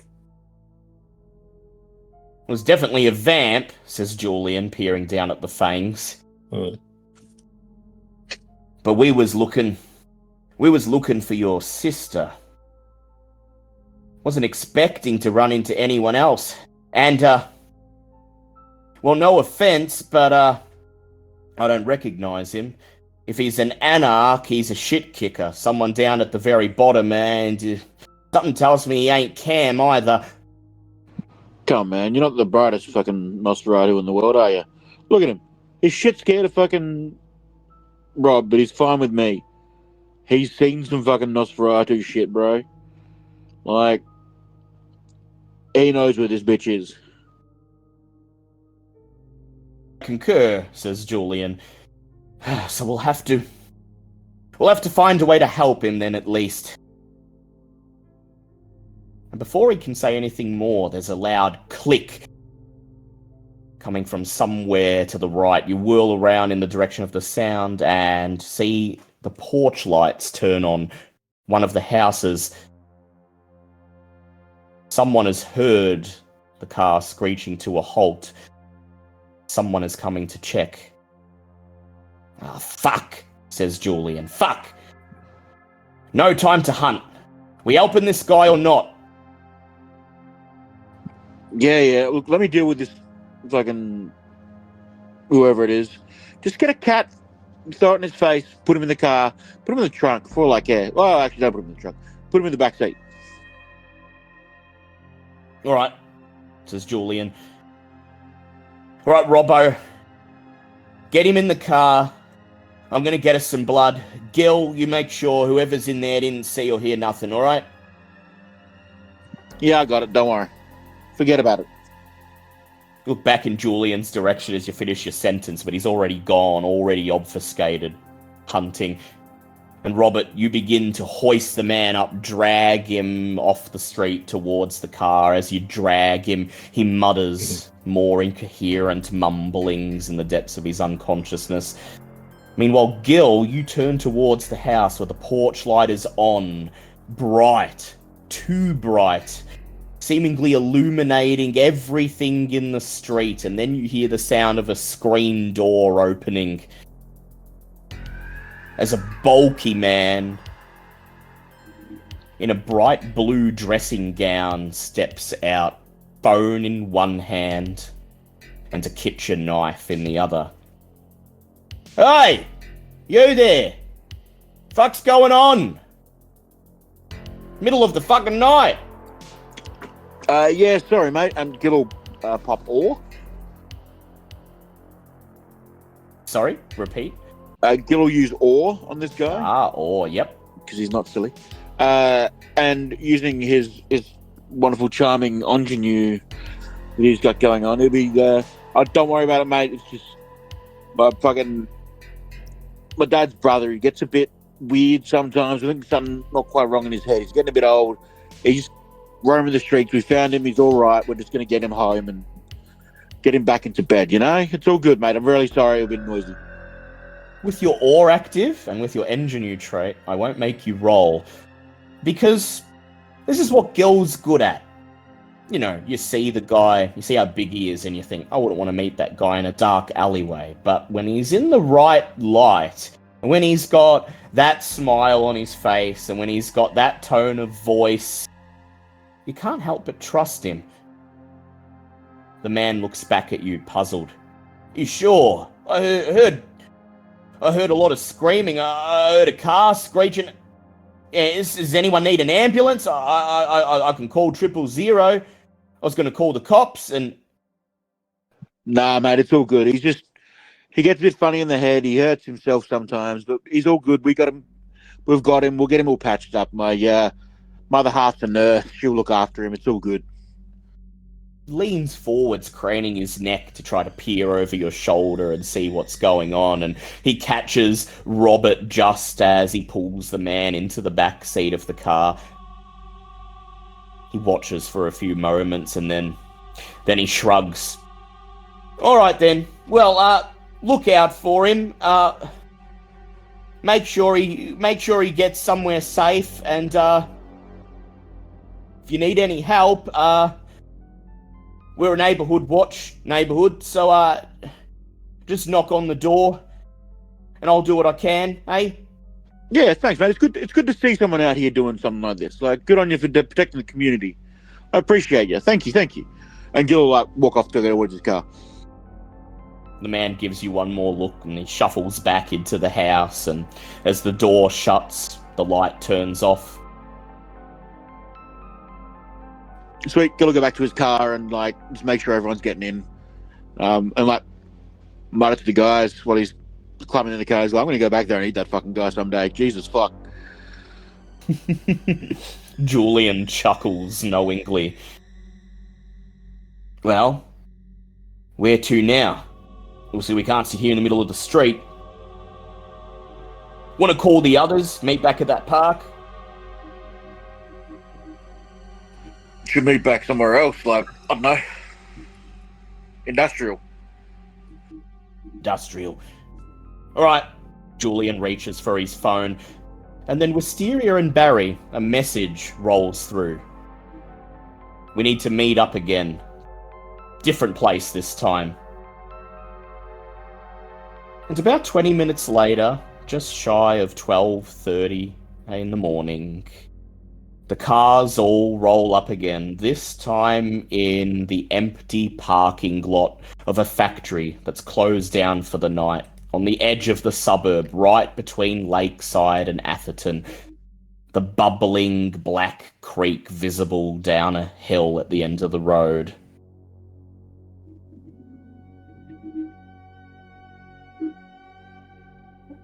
And the first thing you see, Wisteria and Barry, as you step out of your own vehicle, is the back door of Gil's car open, and a man, seemingly almost nude, lying sprawled in the back seat.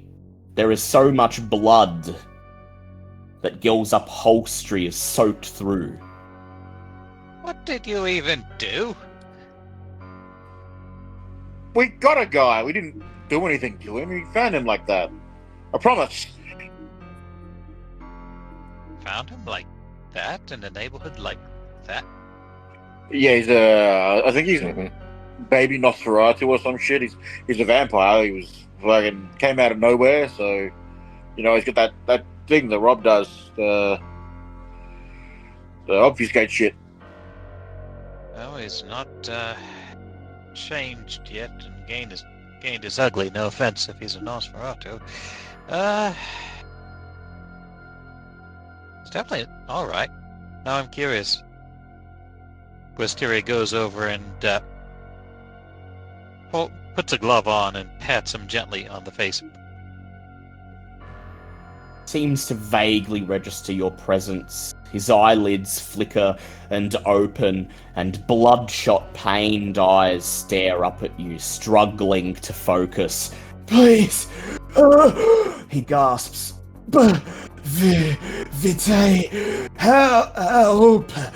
And then his eyes once again roll back into the socket, and the unconsciousness takes him once more.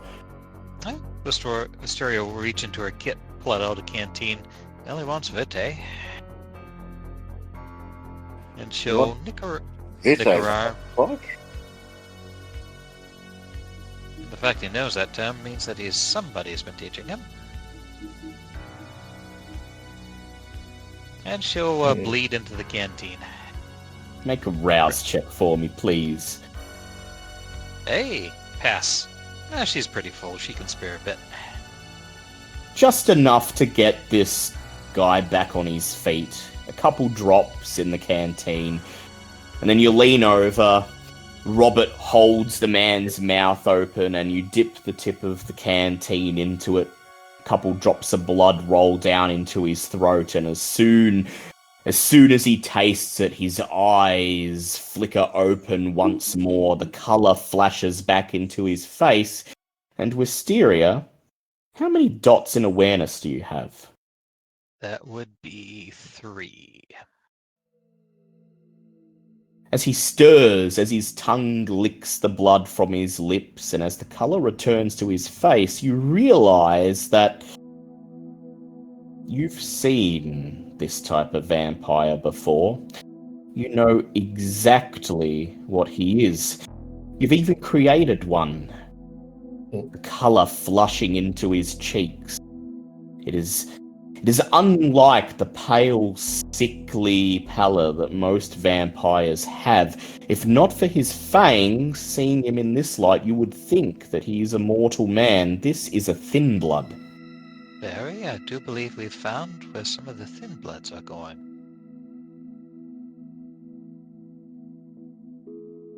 Or at least the general area. Hello there.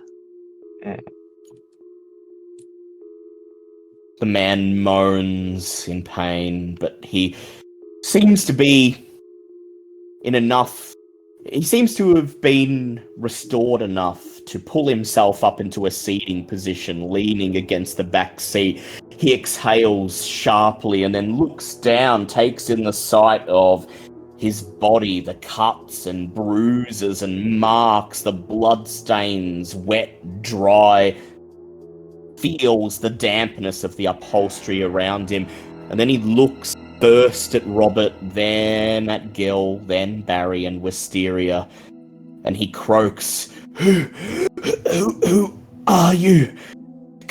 Cam? Other side. Anarch. Good.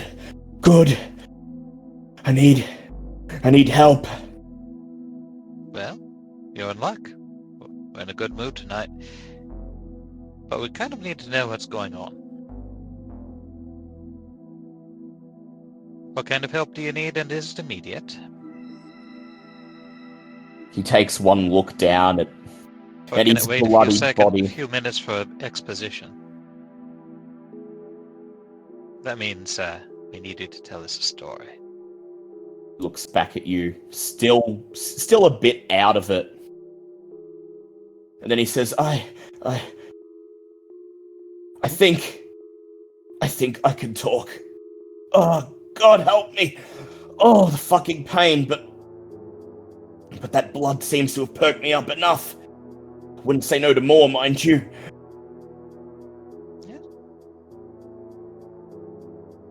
Yeah, she'll go ahead and do another few drops. And No still rouse. not get hungrier. Ah, yep. You can almost see her deflating a bit around the waistline. She gorged tonight. Hand him the canteen, and he reaches out and he takes it like a starving child, and he just lifts it to his mouth and drains the blood in it in a single gulp. More color returns to his face. He can't rouse to heal, of course, being a thin blood, but at this point, his breathing is relatively normal.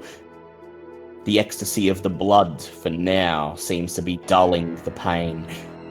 When he's finished, he hands the empty canteen back to you, and then he peers over at Robert, and then at Julian. You! Nosferatu! Yes. You came here looking for someone, right?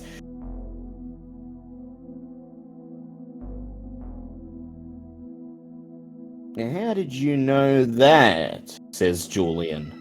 Is she your sire?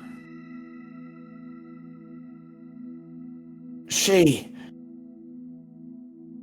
shakes his head. No, my sire's dead. Cam saw fit to that. But I guess you're looking for her, right? Or maybe him.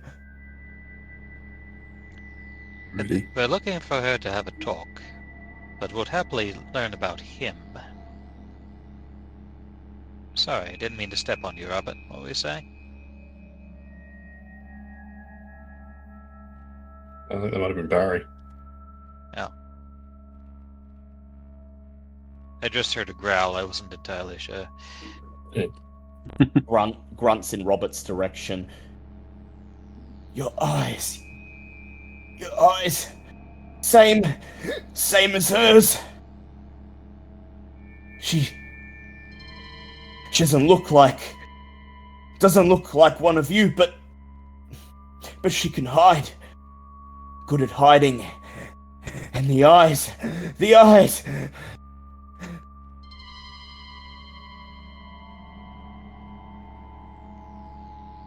Can only assume his are the same. Only she's terrified of him. There's something to work with. Where is she? Looks around and you see him scanning the surrounding area, looking at the houses, trying to make sense of where he is. He shakes his head. I don't know. House somewhere here, nearby. I made a break for it. Ran for it. Picked a direction. House like any others, like any other, except this one doesn't have people. This one has monsters. What were you doing? What you there? want? He gasps. He gasps and hangs his head as he relives his trauma. Oh, he rubs his forehead. Oh, my memory's fuzzy, but I came to Buckley, because they said it was safe. Safe for thin bloods, safer to Melbourne. I met a group of kindred, proper kindred. They said they were sympathetic. Said they looked out for thin bloods, and they offered me somewhere safe, a haven. But everything after that's a blur. I remember being strung up in someone's living room. I remember loud music, pop music, lots of mortals around. I could smell their blood. It was like a big house party, but they were hurting me. They kept hurting me. They were beating me, cutting me with a razor, licking at my blood, and the mortals forced them to watch while they did it. There were so many of them. I think I can barely remember, but the bold one, the woman, her.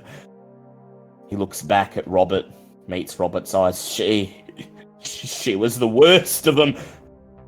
I woke up on the floor of the house and my bonds had been cut. I could hear yelling from the front yard, and so I got up, ran through the back of the house. All the mortals were gone, the place was empty, and I went through the backyard, leaped the fence, down the road. I ran and ran and ran, and that must have been when I ran out into the street. Saw you. Shakes his head again. I must have been drugged, but I don't understand how. I thought that stuff doesn't work on... At least my sire said. But thank God I ran into yous guys. Thank God I ran into yous guys. Were there others like you there then? Go ahead, Robert. Were there others like you there then? I don't know.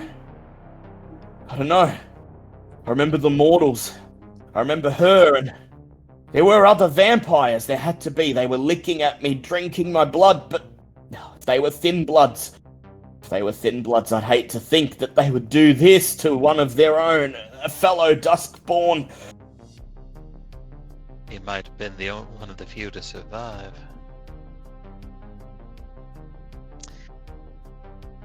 You said the woman was one of the worst of them? Oh, she was the worst. She stood there and she watched it and do a thing to stop and smiled the whole time. She was loving every second of it, but maybe someone went too far or someone did something, because they started fighting. You see, when I woke up, they were all gone and there was shouting, and that's when I made a break for it. The mortals were all gone, but they saw enough of what happened. How far did you run before they found you? Shakes his head. I Alright. can't know. I think I made a run. I think I know what needs to happen here. First of all, you're going to take this random top I found in berries. It's already bloodstained, so don't worry about it. And you're going to sit down over there out of sight. I'm going to call a friend of mine who's going to get you to a hotel. And then we're going to go looking for the security station, because once we find the footage of a naked bloody man running from a house, we'll know where to go. Is everyone agreed with this? Robert, Check any other out. questions? Sorry, say again, Mark. Any other questions from Robert? No, no questions. But yes, Wisteria was on the same train of thought that we were. Alright, if there are other questions, we can call Jan. He'll sit with the man, make sure he doesn't get up to any shenanigans or have any problems. When you find her, he says, gasping, what do you plan to... He trails off.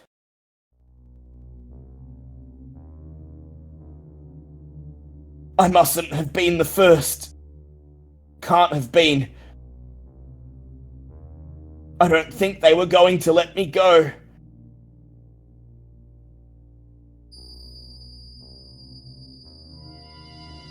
It was your alchemy you were referring to before, eh? You didn't think that would be able to affect you? I thought... We're dead, right? So drugs and things like that don't work on us anymore. But now that you mention it, thin blood alchemy... Shit. One of us. We probably could find a way to make that stuff stick, you know? I'll talk to the Baron when I can. And we'll get something set up. An actual haven for thin bloods. And what about the mortals? He says. There's a whole party going on. And I I know they saw at least some of what happened. All the beating, the drinking of blood, and she forced them to just stand and watch. That's my responsibility. I'll figure it out. He nods. Then he sinks back into the seat. Oh, God. Oh, the pain's coming back. Oh, the pain's coming back. Right. Well, you're getting out here, and you're going to go quiver over there until the limousine pulls up. Think you can manage that? He looks at you. He nods, gritting his teeth. Matthew, Man. by the way. Matthew Riker. Oh. He holds out a bloodied, shaking hand. She looks down at her still gloved hand and shakes it. Wisteria. You get her. Make her pay for what she's done. And if you need any alchemy, any at all. He trails off. I'll do my best. Well, we can discuss that after you're done. And in a better spot. Alright, we're burning moonlight. Shall we get a move on? Sure. Mm-hmm. A few minutes for the limousine to be brought around from the public park. Jan behind the wheel. Go ahead. Your sister's a piece of work, I'll tell you that. Mm. Definitely. If this is indeed her. I was When thinking, I Jan- wonder what kind of bugs she's full of, but, well, you know... She has a hive of her own that she's trying to feed. Mm. I'd hope that maybe she'd be able to help us, but We'll see. if what he's saying is true, we may have to get rid of her. She sounds like too much of a risk to the masquerade. Jan climbs out of the car. He takes one look at the man, at Matthew Riker, half naked, bleeding, with wisteria bracing him on her shoulder, walking him towards the limousine. Oh dear, ma'am. Looks like he's been through the wars. Somebody else tried to eat him. It's a thing. Keep an eye on him. He's pretty well fed, but don't let your guard down. Don't look him in the eyes. Take him back to the safe house, I'm presuming? One of them. I'm thinking of the Vice Hotel. Yes, that should work. You sure he's, safe? She says. Chan's a he. After all, we know the SI are using the promise of embrace to, turn the disenfranchised to their cause.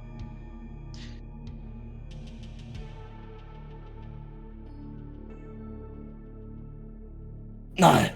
Matthew shakes his head. Never. Well, ma'am, it's up to you, says Jan. Wisteria takes a good look at him. Yes, it's possible this is all a game. And she'll use her wits plus insight. Go ahead. 2 successes. All I'll say is that his situation, his story is strange and alarming. I will say that he seems to be in genuine pain, and the damage that's been inflicted upon him is most certainly real. It's a point. It's a point, Jan. Go somewhere, clean him up, and then get him a suite at a nice hotel. All right, ma'am. And shall I Leave him alert? a burner phone with her number. Shall I alert any of our usual contacts just in case? And I trust the Baron will be brought into the loop. After the end of tonight, the Baron will. The sheriff is here, so I leave that to his discretion. And you vouch for this man's safety, Sheriff? Says Jan.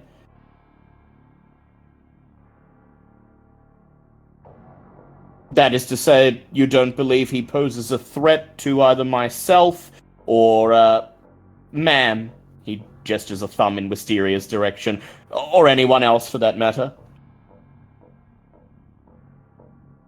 Based on current evidence, no. Alright then. Well, come on, let's help you into the car then, says Jan, bracing the man on his shoulder. Now, careful, let me lay a towel down in the back seat. You keep your bleeding off the upholstery, please. And then before you know it, the limousine is driving away and you can see Matthew Riker's face pressed at the window watching you until the limousine rounds a corner and is gone. It's a gamble. But Jan served in Rhodesia for about a few hot years. I give him fairly good odds unless the man's got some powers he hasn't exhibited.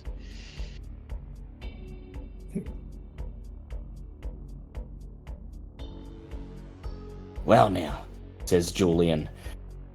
Security hub. Assuming you think that's still our best course of action, I'd tap some contacts.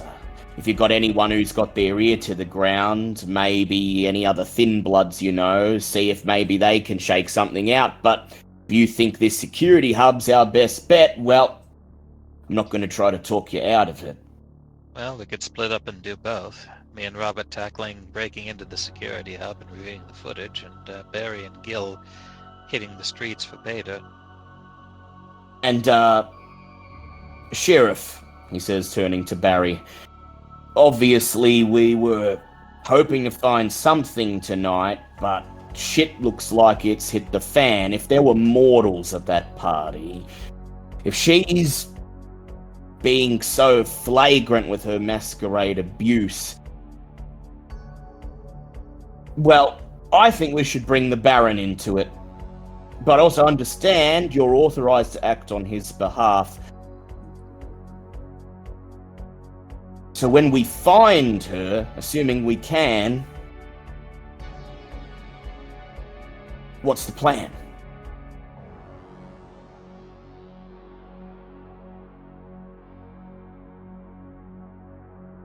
I say we hold off of getting the Baron involved for now. I like the idea of splitting up. Gil, Righto. we'll crash the party, and we'll see that justice is served. Just what I was wanting to hear, says Julian. And he tries to wink, but his eyes perhaps a bit too misshapen to do it convincingly. See, for up to me, I'd say we don't cut the Baron in until we know absolutely sure what's happening. Probably because he'll say she needs to be put down, and Robert and I, well, we got info we need first. So glad we're seeing eye to eye. Alright then. Rob, Wisteria, and me. Let's go look for the security. That leaves you and Gil, he says. You can either tag along, in case we need muscle, or an extra set of eyes. Or if there's any investigations you think would bear fruit, feel free to take charge. You reckon, Gil? Should we go try and find a party to crash? I'm a party animal, baby. Let's go.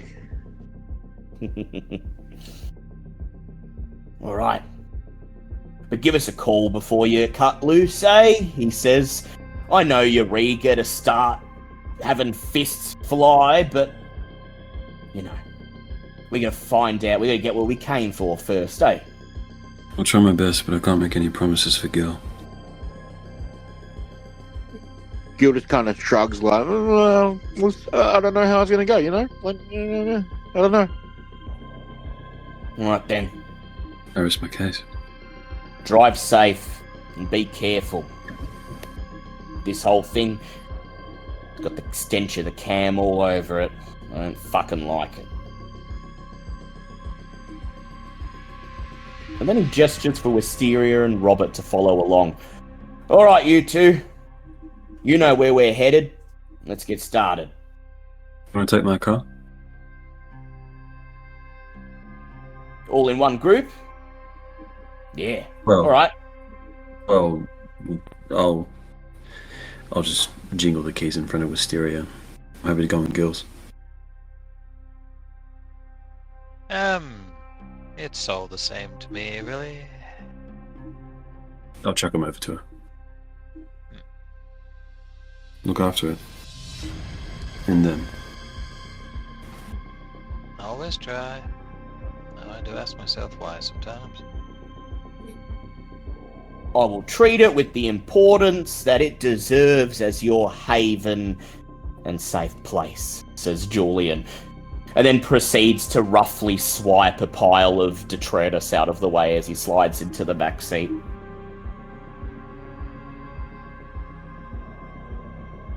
An eye on him, please. Sorry? There's sensitive documents. I'd rather him not rummage through it. Ah. Try not to tear up too many more papers.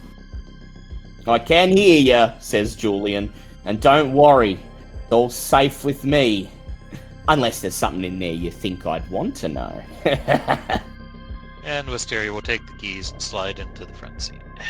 Bloody knows. The engine roars to life, and the car screams off, leaving Barry and Gil to make plans. Wisteria and Robert, go ahead and make... Well, actually, Wisteria, you can make wits, awareness, or investigate checks if you want. If you have dots in technology, you can use that instead. And Robert, you can make wits plus technology if you like. So, Cool. it's awareness.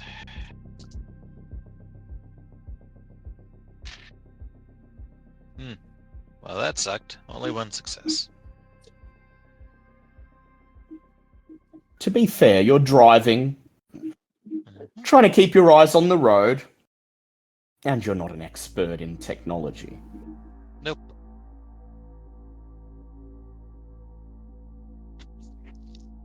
But you though, Robert. I'll take a 4 successes. 4 successes, plus 1 for 5 altogether.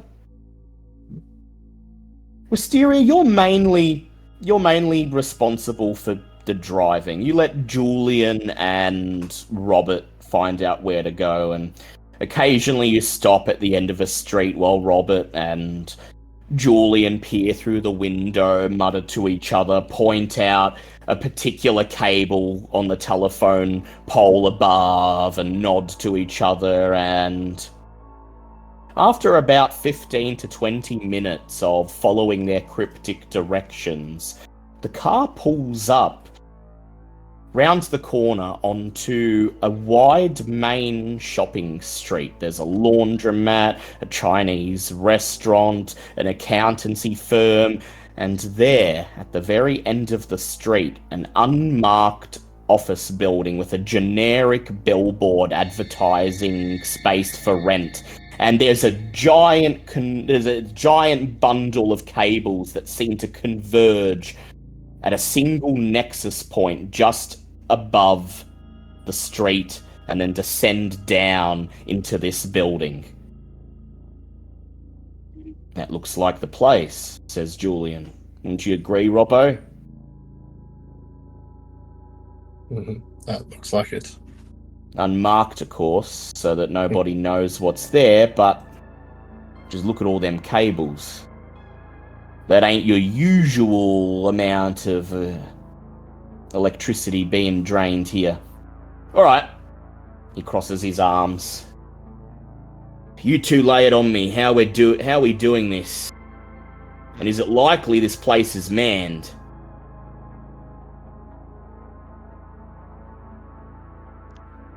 Robert? Manned, do you think? Peer out at the building, Robert, and there aren't any lights on inside. There's a roller shutter pulled down over the front entrance. It's graffiti tagged. And you know that sometimes setups like this are automated, but in an area like this, right on the border of a well-to-do suburb, you think there's also a reasonable chance that it would be manned. 50-50 either way.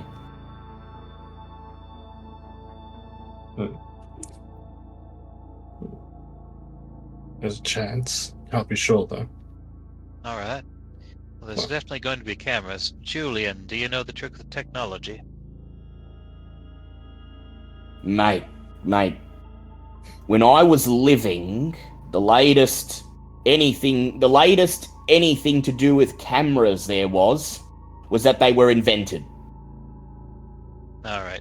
Hmm. So you're probably not a ghost in the machine. That's fair. I'm going to go out and case things immune to cameras and see if I can find a good bypass point. I've got this GoPro here. Robert, here's the address on your cell phone. Watch through here, and you let me know. So that way you can examine the technology without being fear of being seen by the technology. Between the two of us, we'll find the best way in, find a way into the computer, and start reviewing the footage. Sound good? And then you find an opening and me and Robbo come in, eh? Pretty much. And while you're All there, right. we can go in and have a look. Oh, that's the plan. That's why I'm casing it for the break-in. Yeah, That's going to be all three Wisteria. of us. Wisteria shows us what the place has got to offer, way we can get inside, and then me and you, Robbo, we head in. If there's anyone in there, I'll deal with them, and you do what you do best, eh? No, we were talking about whilst Mysterious casing the place, and he like holds up a hand with the ants crawling over. We can see if there's anyone inside. Gotcha. You know, I actually forgot about the ants. Julian. Why did I forget about the ants? They're your thing. Julian shudders. You're a fucking creepy bastard, Robert, even for a Noz. But good fucking idea. All right. I'll case for technology, you case with the ants. And she'll slide out of the car and kick in unseen passage, not get hungrier. Man, there was some good blood tonight. And get to work. Like Right. you know on the GoPro. You are obfuscated, so just make me a resolve or composure plus investigate check for me. Or you can make larceny if you like and add your break-in. Definitely larceny. Break-in's on stealth though, but you know. And I will go ahead and boost since this blood's been so good. Still is. Do not get hungry.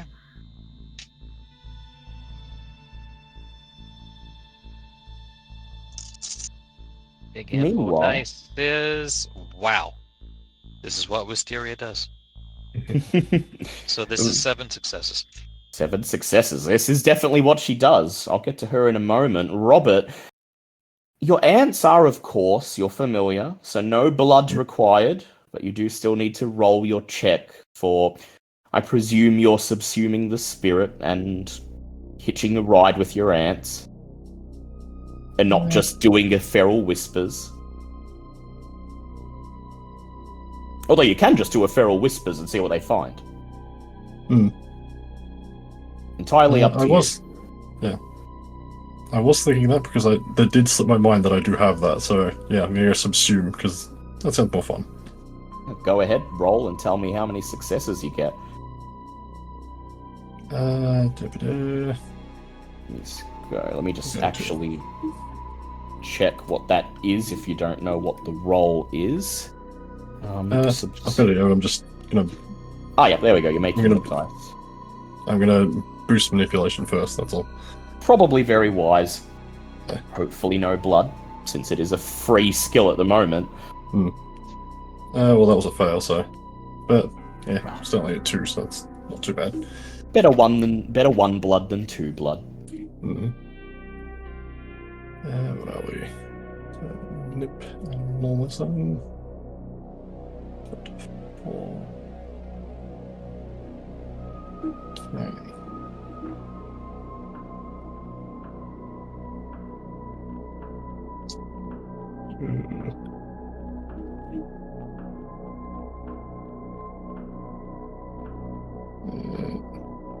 gonna willpower that real quickly.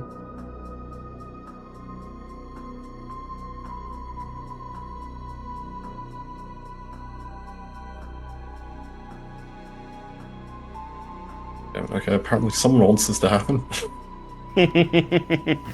What are we looking at?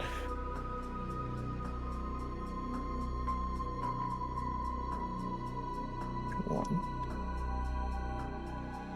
Three.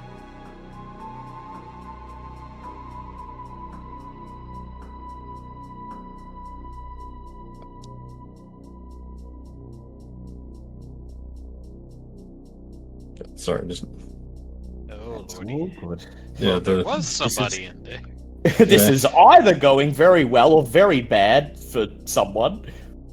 yeah.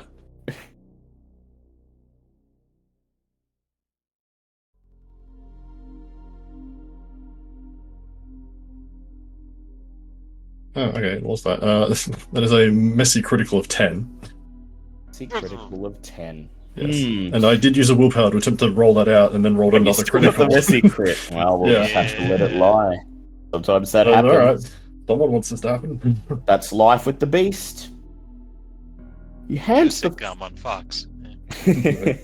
you hand the phone back to Julian so he can continue watching Wisteria's GoPro, and then you raise your other hand to your face, open your mouth, and a big bulging black mass is just ejaculated out of your mouth onto your hands. It runs down your arm and slides through a crack in the door, and then you sink back into the seat of the car, and your consciousness shifts as you begin to see through thousands of tiny eyes, direct millions of tiny legs, and guide the hive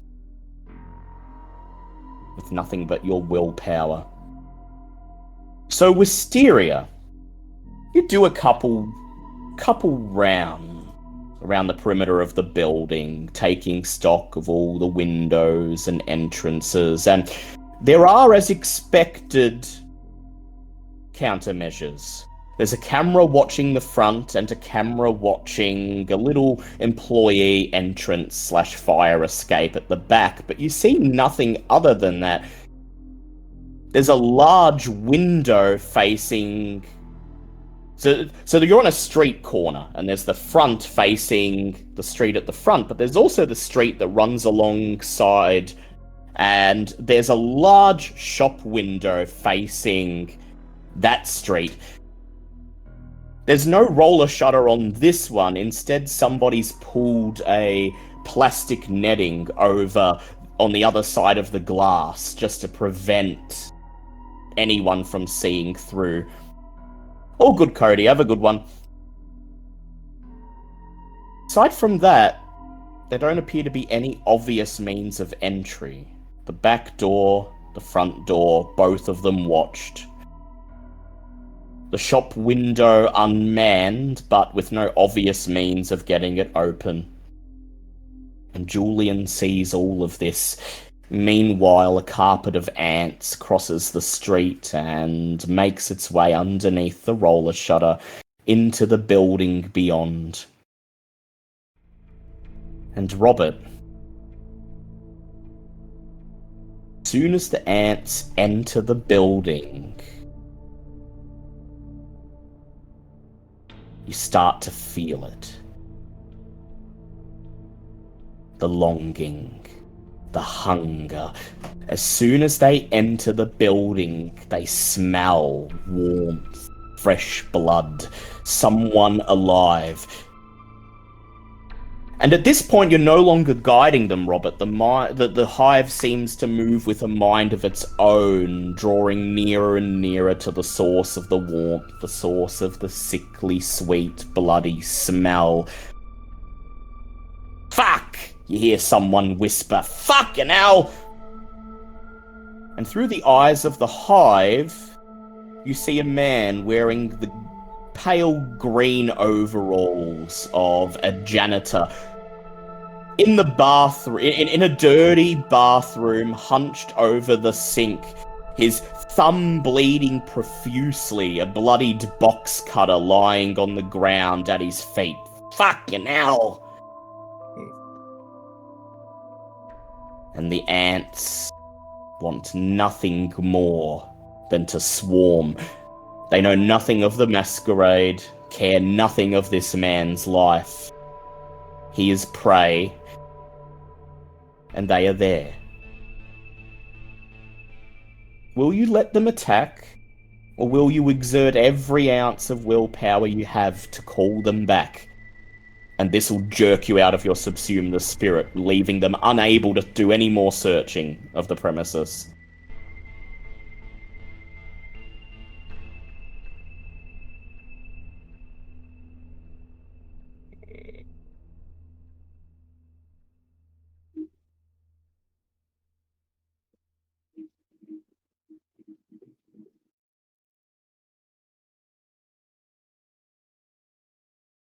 It appears luck is on his side. Yeah, I'm going to try and pull him back. All right. Make a resolve plus composure check for me, please.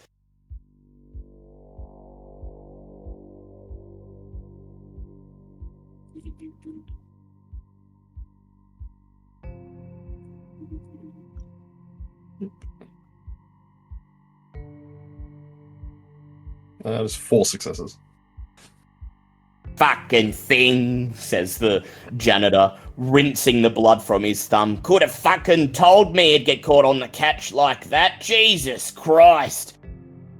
And then you hear no more as you order the ants to fall back, and they obey, and they disperse, trickling into the night, and there's a whoosh, and you're dropped back onto the back seat of Barry's car.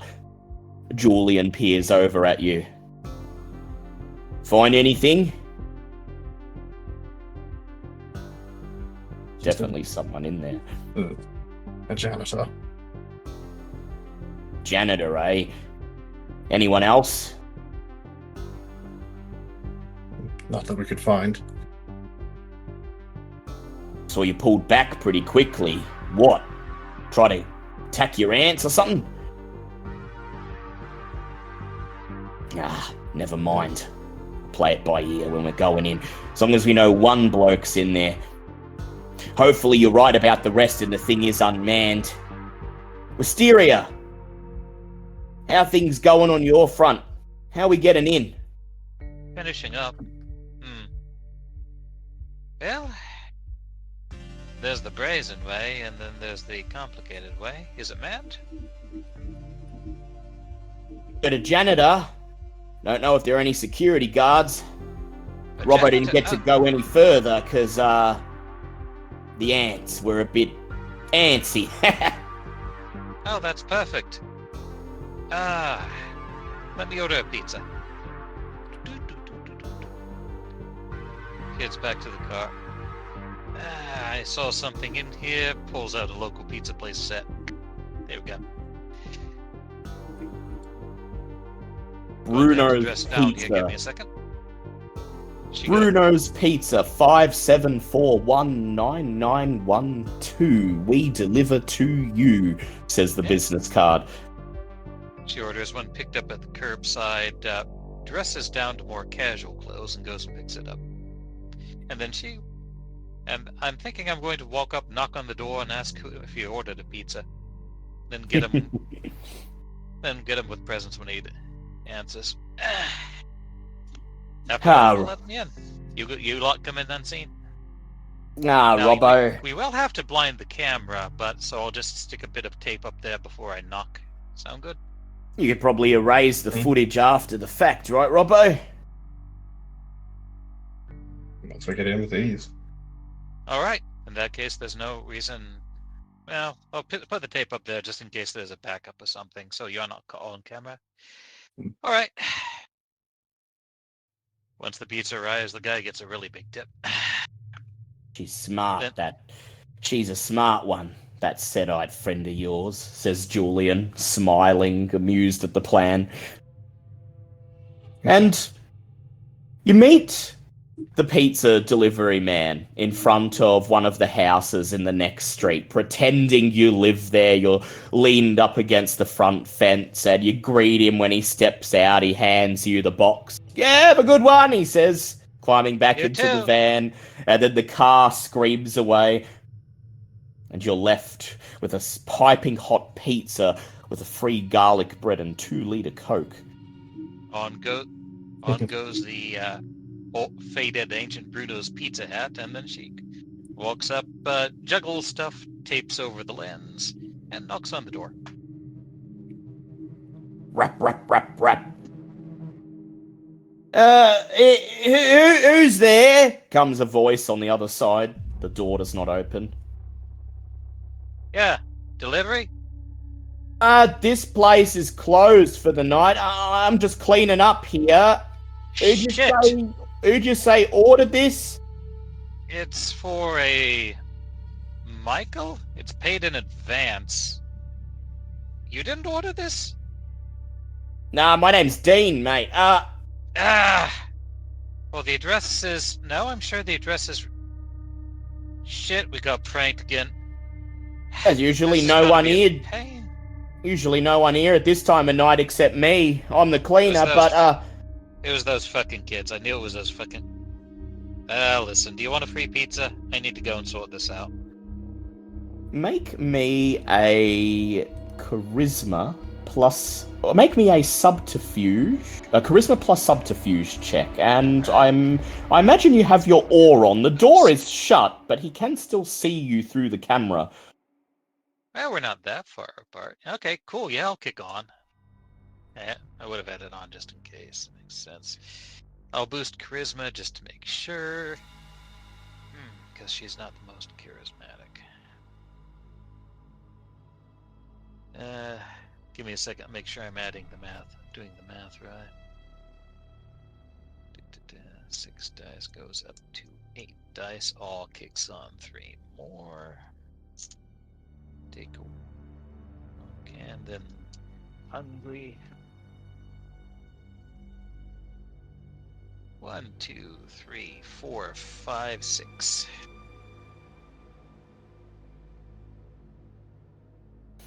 Ah, you poor thing, love, says the voice. Sounds like some dropkick kids having a laugh tonight. Look, how much is it? I'll take it off your hands just for Oh, you tonight. should. I was getting a bit peckish anyway, you know. Well, I mean, it's paid online, but if you want to cover the tip, I wouldn't say no. I just can't stand to see a pretty young thing having to run around and after dark like this. Never know what sort of creeps are out there, eh? I know. It's good to meet somebody who's honest. It's a rarity in my line of work, I tell you that. And the amount of times I've heard, hey, can I pay for this pizza with some other way? Oh, Lord. Oh, yeah, love. Look, if I can do anything to make your night easier, I will, he says. And then you hear the sound of the door being unlatched and it creaks open and you're face to face with the same man that Robert saw before. He's quite a bit older than you, Wisteria. An old man, late 50s, early 60s, and he has a sort of kindly look about him. He could almost be someone's jolly dad. All right.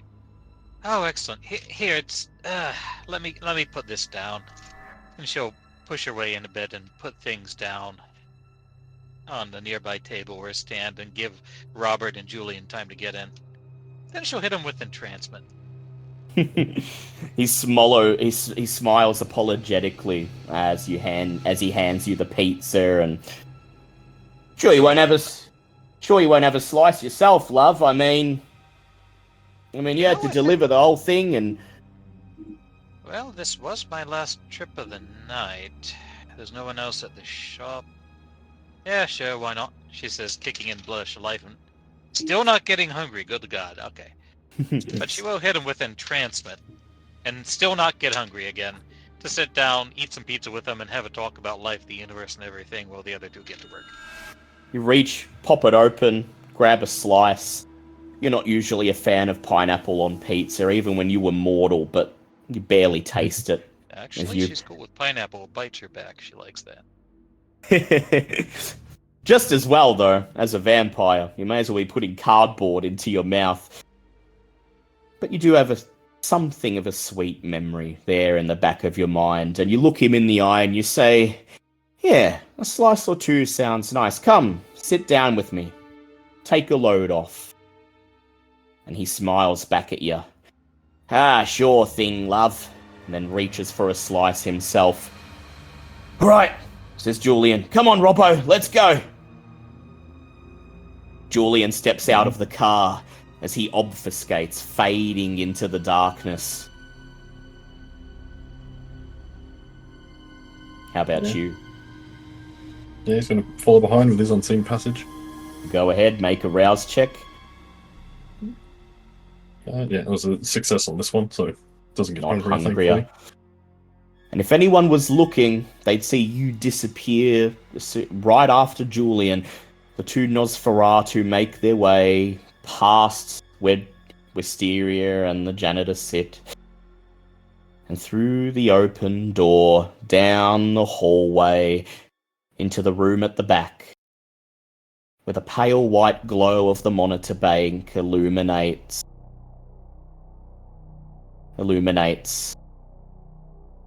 the unseen silhouettes making their way into the room. Reminds you an awful lot of your own Haven, Robert. The same glow, the same equipment, the same omnipresent view of this entire suburb at your beck and call. And then you get to work. Go ahead and make me an intelligence or resolve plus technology check.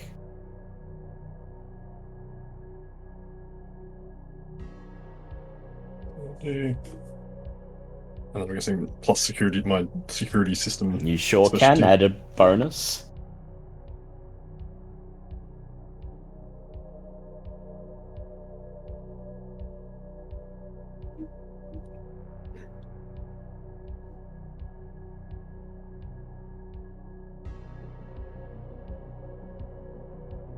Where am I at? She will text Robert Yeah. and give the. Also, don't forget to just wipe all the house footage for tonight, because a couple of us did feed. Right ahead of you, says Julian, reading the message over your shoulder.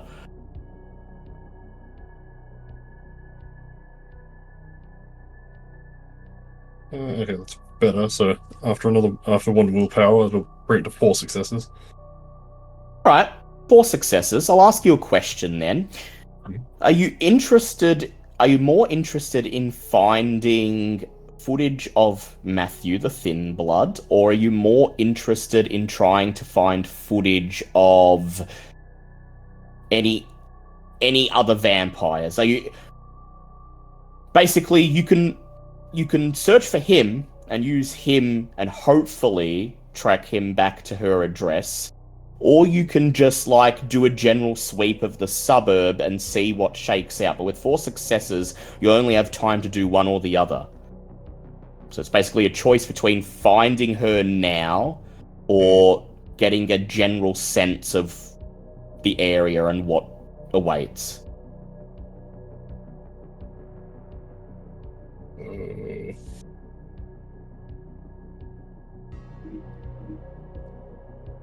Let's go in.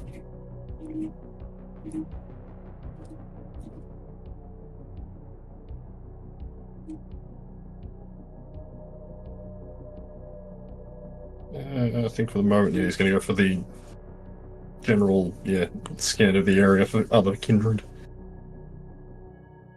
Julian hangs over your shoulder watching as you scrub through the footage, watching it play at 100 times speed, pausing, rewinding.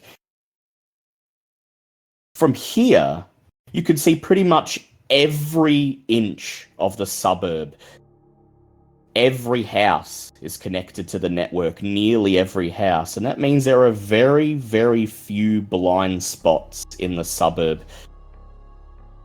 There's only one blind spot, And it wasn't always there. There's a house towards the northern edge of the suburb, about 4 or 5 blocks from where you found Matthew Riker, that was at one point connected to the network, but apparently a couple of weeks ago was unceremoniously disconnected. And then the house next to it, and then the house next to that one. There's a whole street in the northern part of the suburb that is completely without surveillance. Oh, I don't like the looks of that, says Julian. Well, the vicinity matches. Could easily see him running from there to there, but you still don't know which house in particular he's come from. Is there anything else you'd like to search for while you have the time?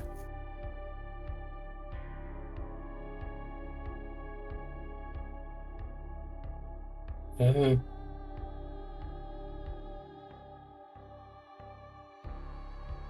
I thought that far ahead. Either way, says Julian, we know it's on that street. So what, we got 8, 9 houses to check out?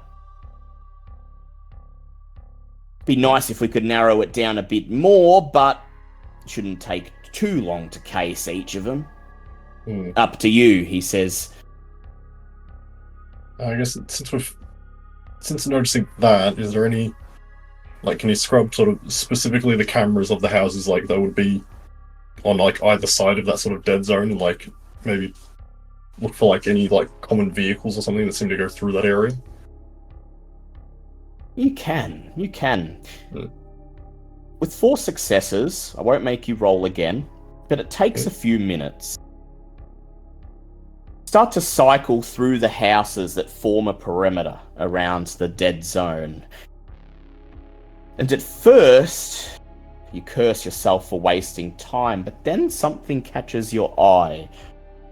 A white sedan. The same white sedan. It looks out of place. Most of the vehicles in this suburb are relatively recent makes and models, cars that you'd expect a middle-class family to have, SUVs, station wagons. But this is an old clapped-out Holden Commodore from sometime in the 1990s, angular, boxy, the once bright eggshell white starting to turn yellow with age. And once you catch sight of this car, you start to follow it through the footage on multiple different nights, watching it come and go, until finally you find an angle, the right angle, that lets you zoom in and finally catch a glimpse of the person behind the wheel. And there you see her. Bald, not just clean shaven, but bald, as if she never had any hair at all. You wouldn't even know she was Nosferatu were it not for the slight point at the tips of her ears and those same bloodshot, hungry, scanning, insectoid eyes like yours. As she hunches over the wheel, frozen, you can't help but notice the cruel, anticipating smile on her face. And there, on the back seat, blanket thrown over it, a bundle, roughly the length and size of a human being. "Found her," says Julian, with a twisted smile.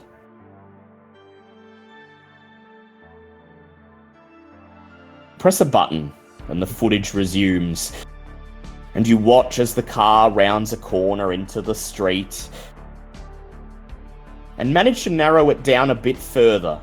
You still don't know which house specifically she's going to, But the car seems to slow as it rounds the corner, comes to a stop shortly thereafter. It's one of the first few houses there. Number 1, 2, or 3. I reckon that's about as good as we're gonna get, says Julian. How about you? Satisfied? That's probably the best we can do from here. Anything else you need before I put this thing out of commission?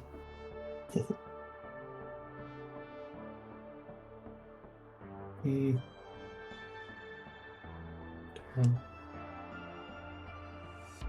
nothing else from here. He makes another lopsided attempt at a wink, and then clenches his fist tight, and with one motion slams it into the side of the hard drive. Sparks and circuitry fly and scatter on the tiles beneath, and all of the monitors in front of you instantly cut off, the footage replaced with static. Thought I'd take a leaf out of Gil's book. He raises his phone. Wisteria, we're about ready to ship off. How about you? Well, I've heard the same baseball story about 6 times running. I think we're good. Alright. Well, it's been fun, Randy, but I really do need to go. You'll have a good night, alright? Oh, yeah, says the guy. He's in the middle of a story about some football grand final from 20 years ago. Only now realizes as you stand that the conversation is drawing to a close. He nods.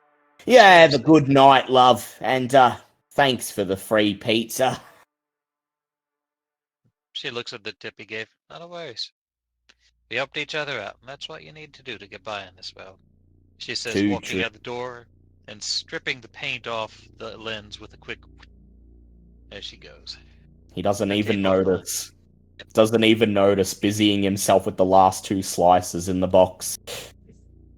You pause just long enough for Julian and Robert to emerge, and then the 3 of you are gone.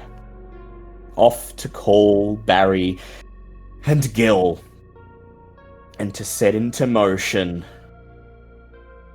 the final night for Robert's long-lost sibling. And that's where we'll leave it for tonight. Well done, everyone. You made it. You closed in on your quarry fairly quickly, so next session we'll be able to go straight to the house, crash the party, and Gil can start a big drunken brawl. It'll be great fun. Hell yeah. Everyone receives 2 experience points for a job well done. Alright. Sounds good to me. And we end on a note of mild anxiety, knowing that you're in the thick of Cam territory, and very soon somebody's going to have a bad night. The only question that remains, of course, is whose bad night will it be?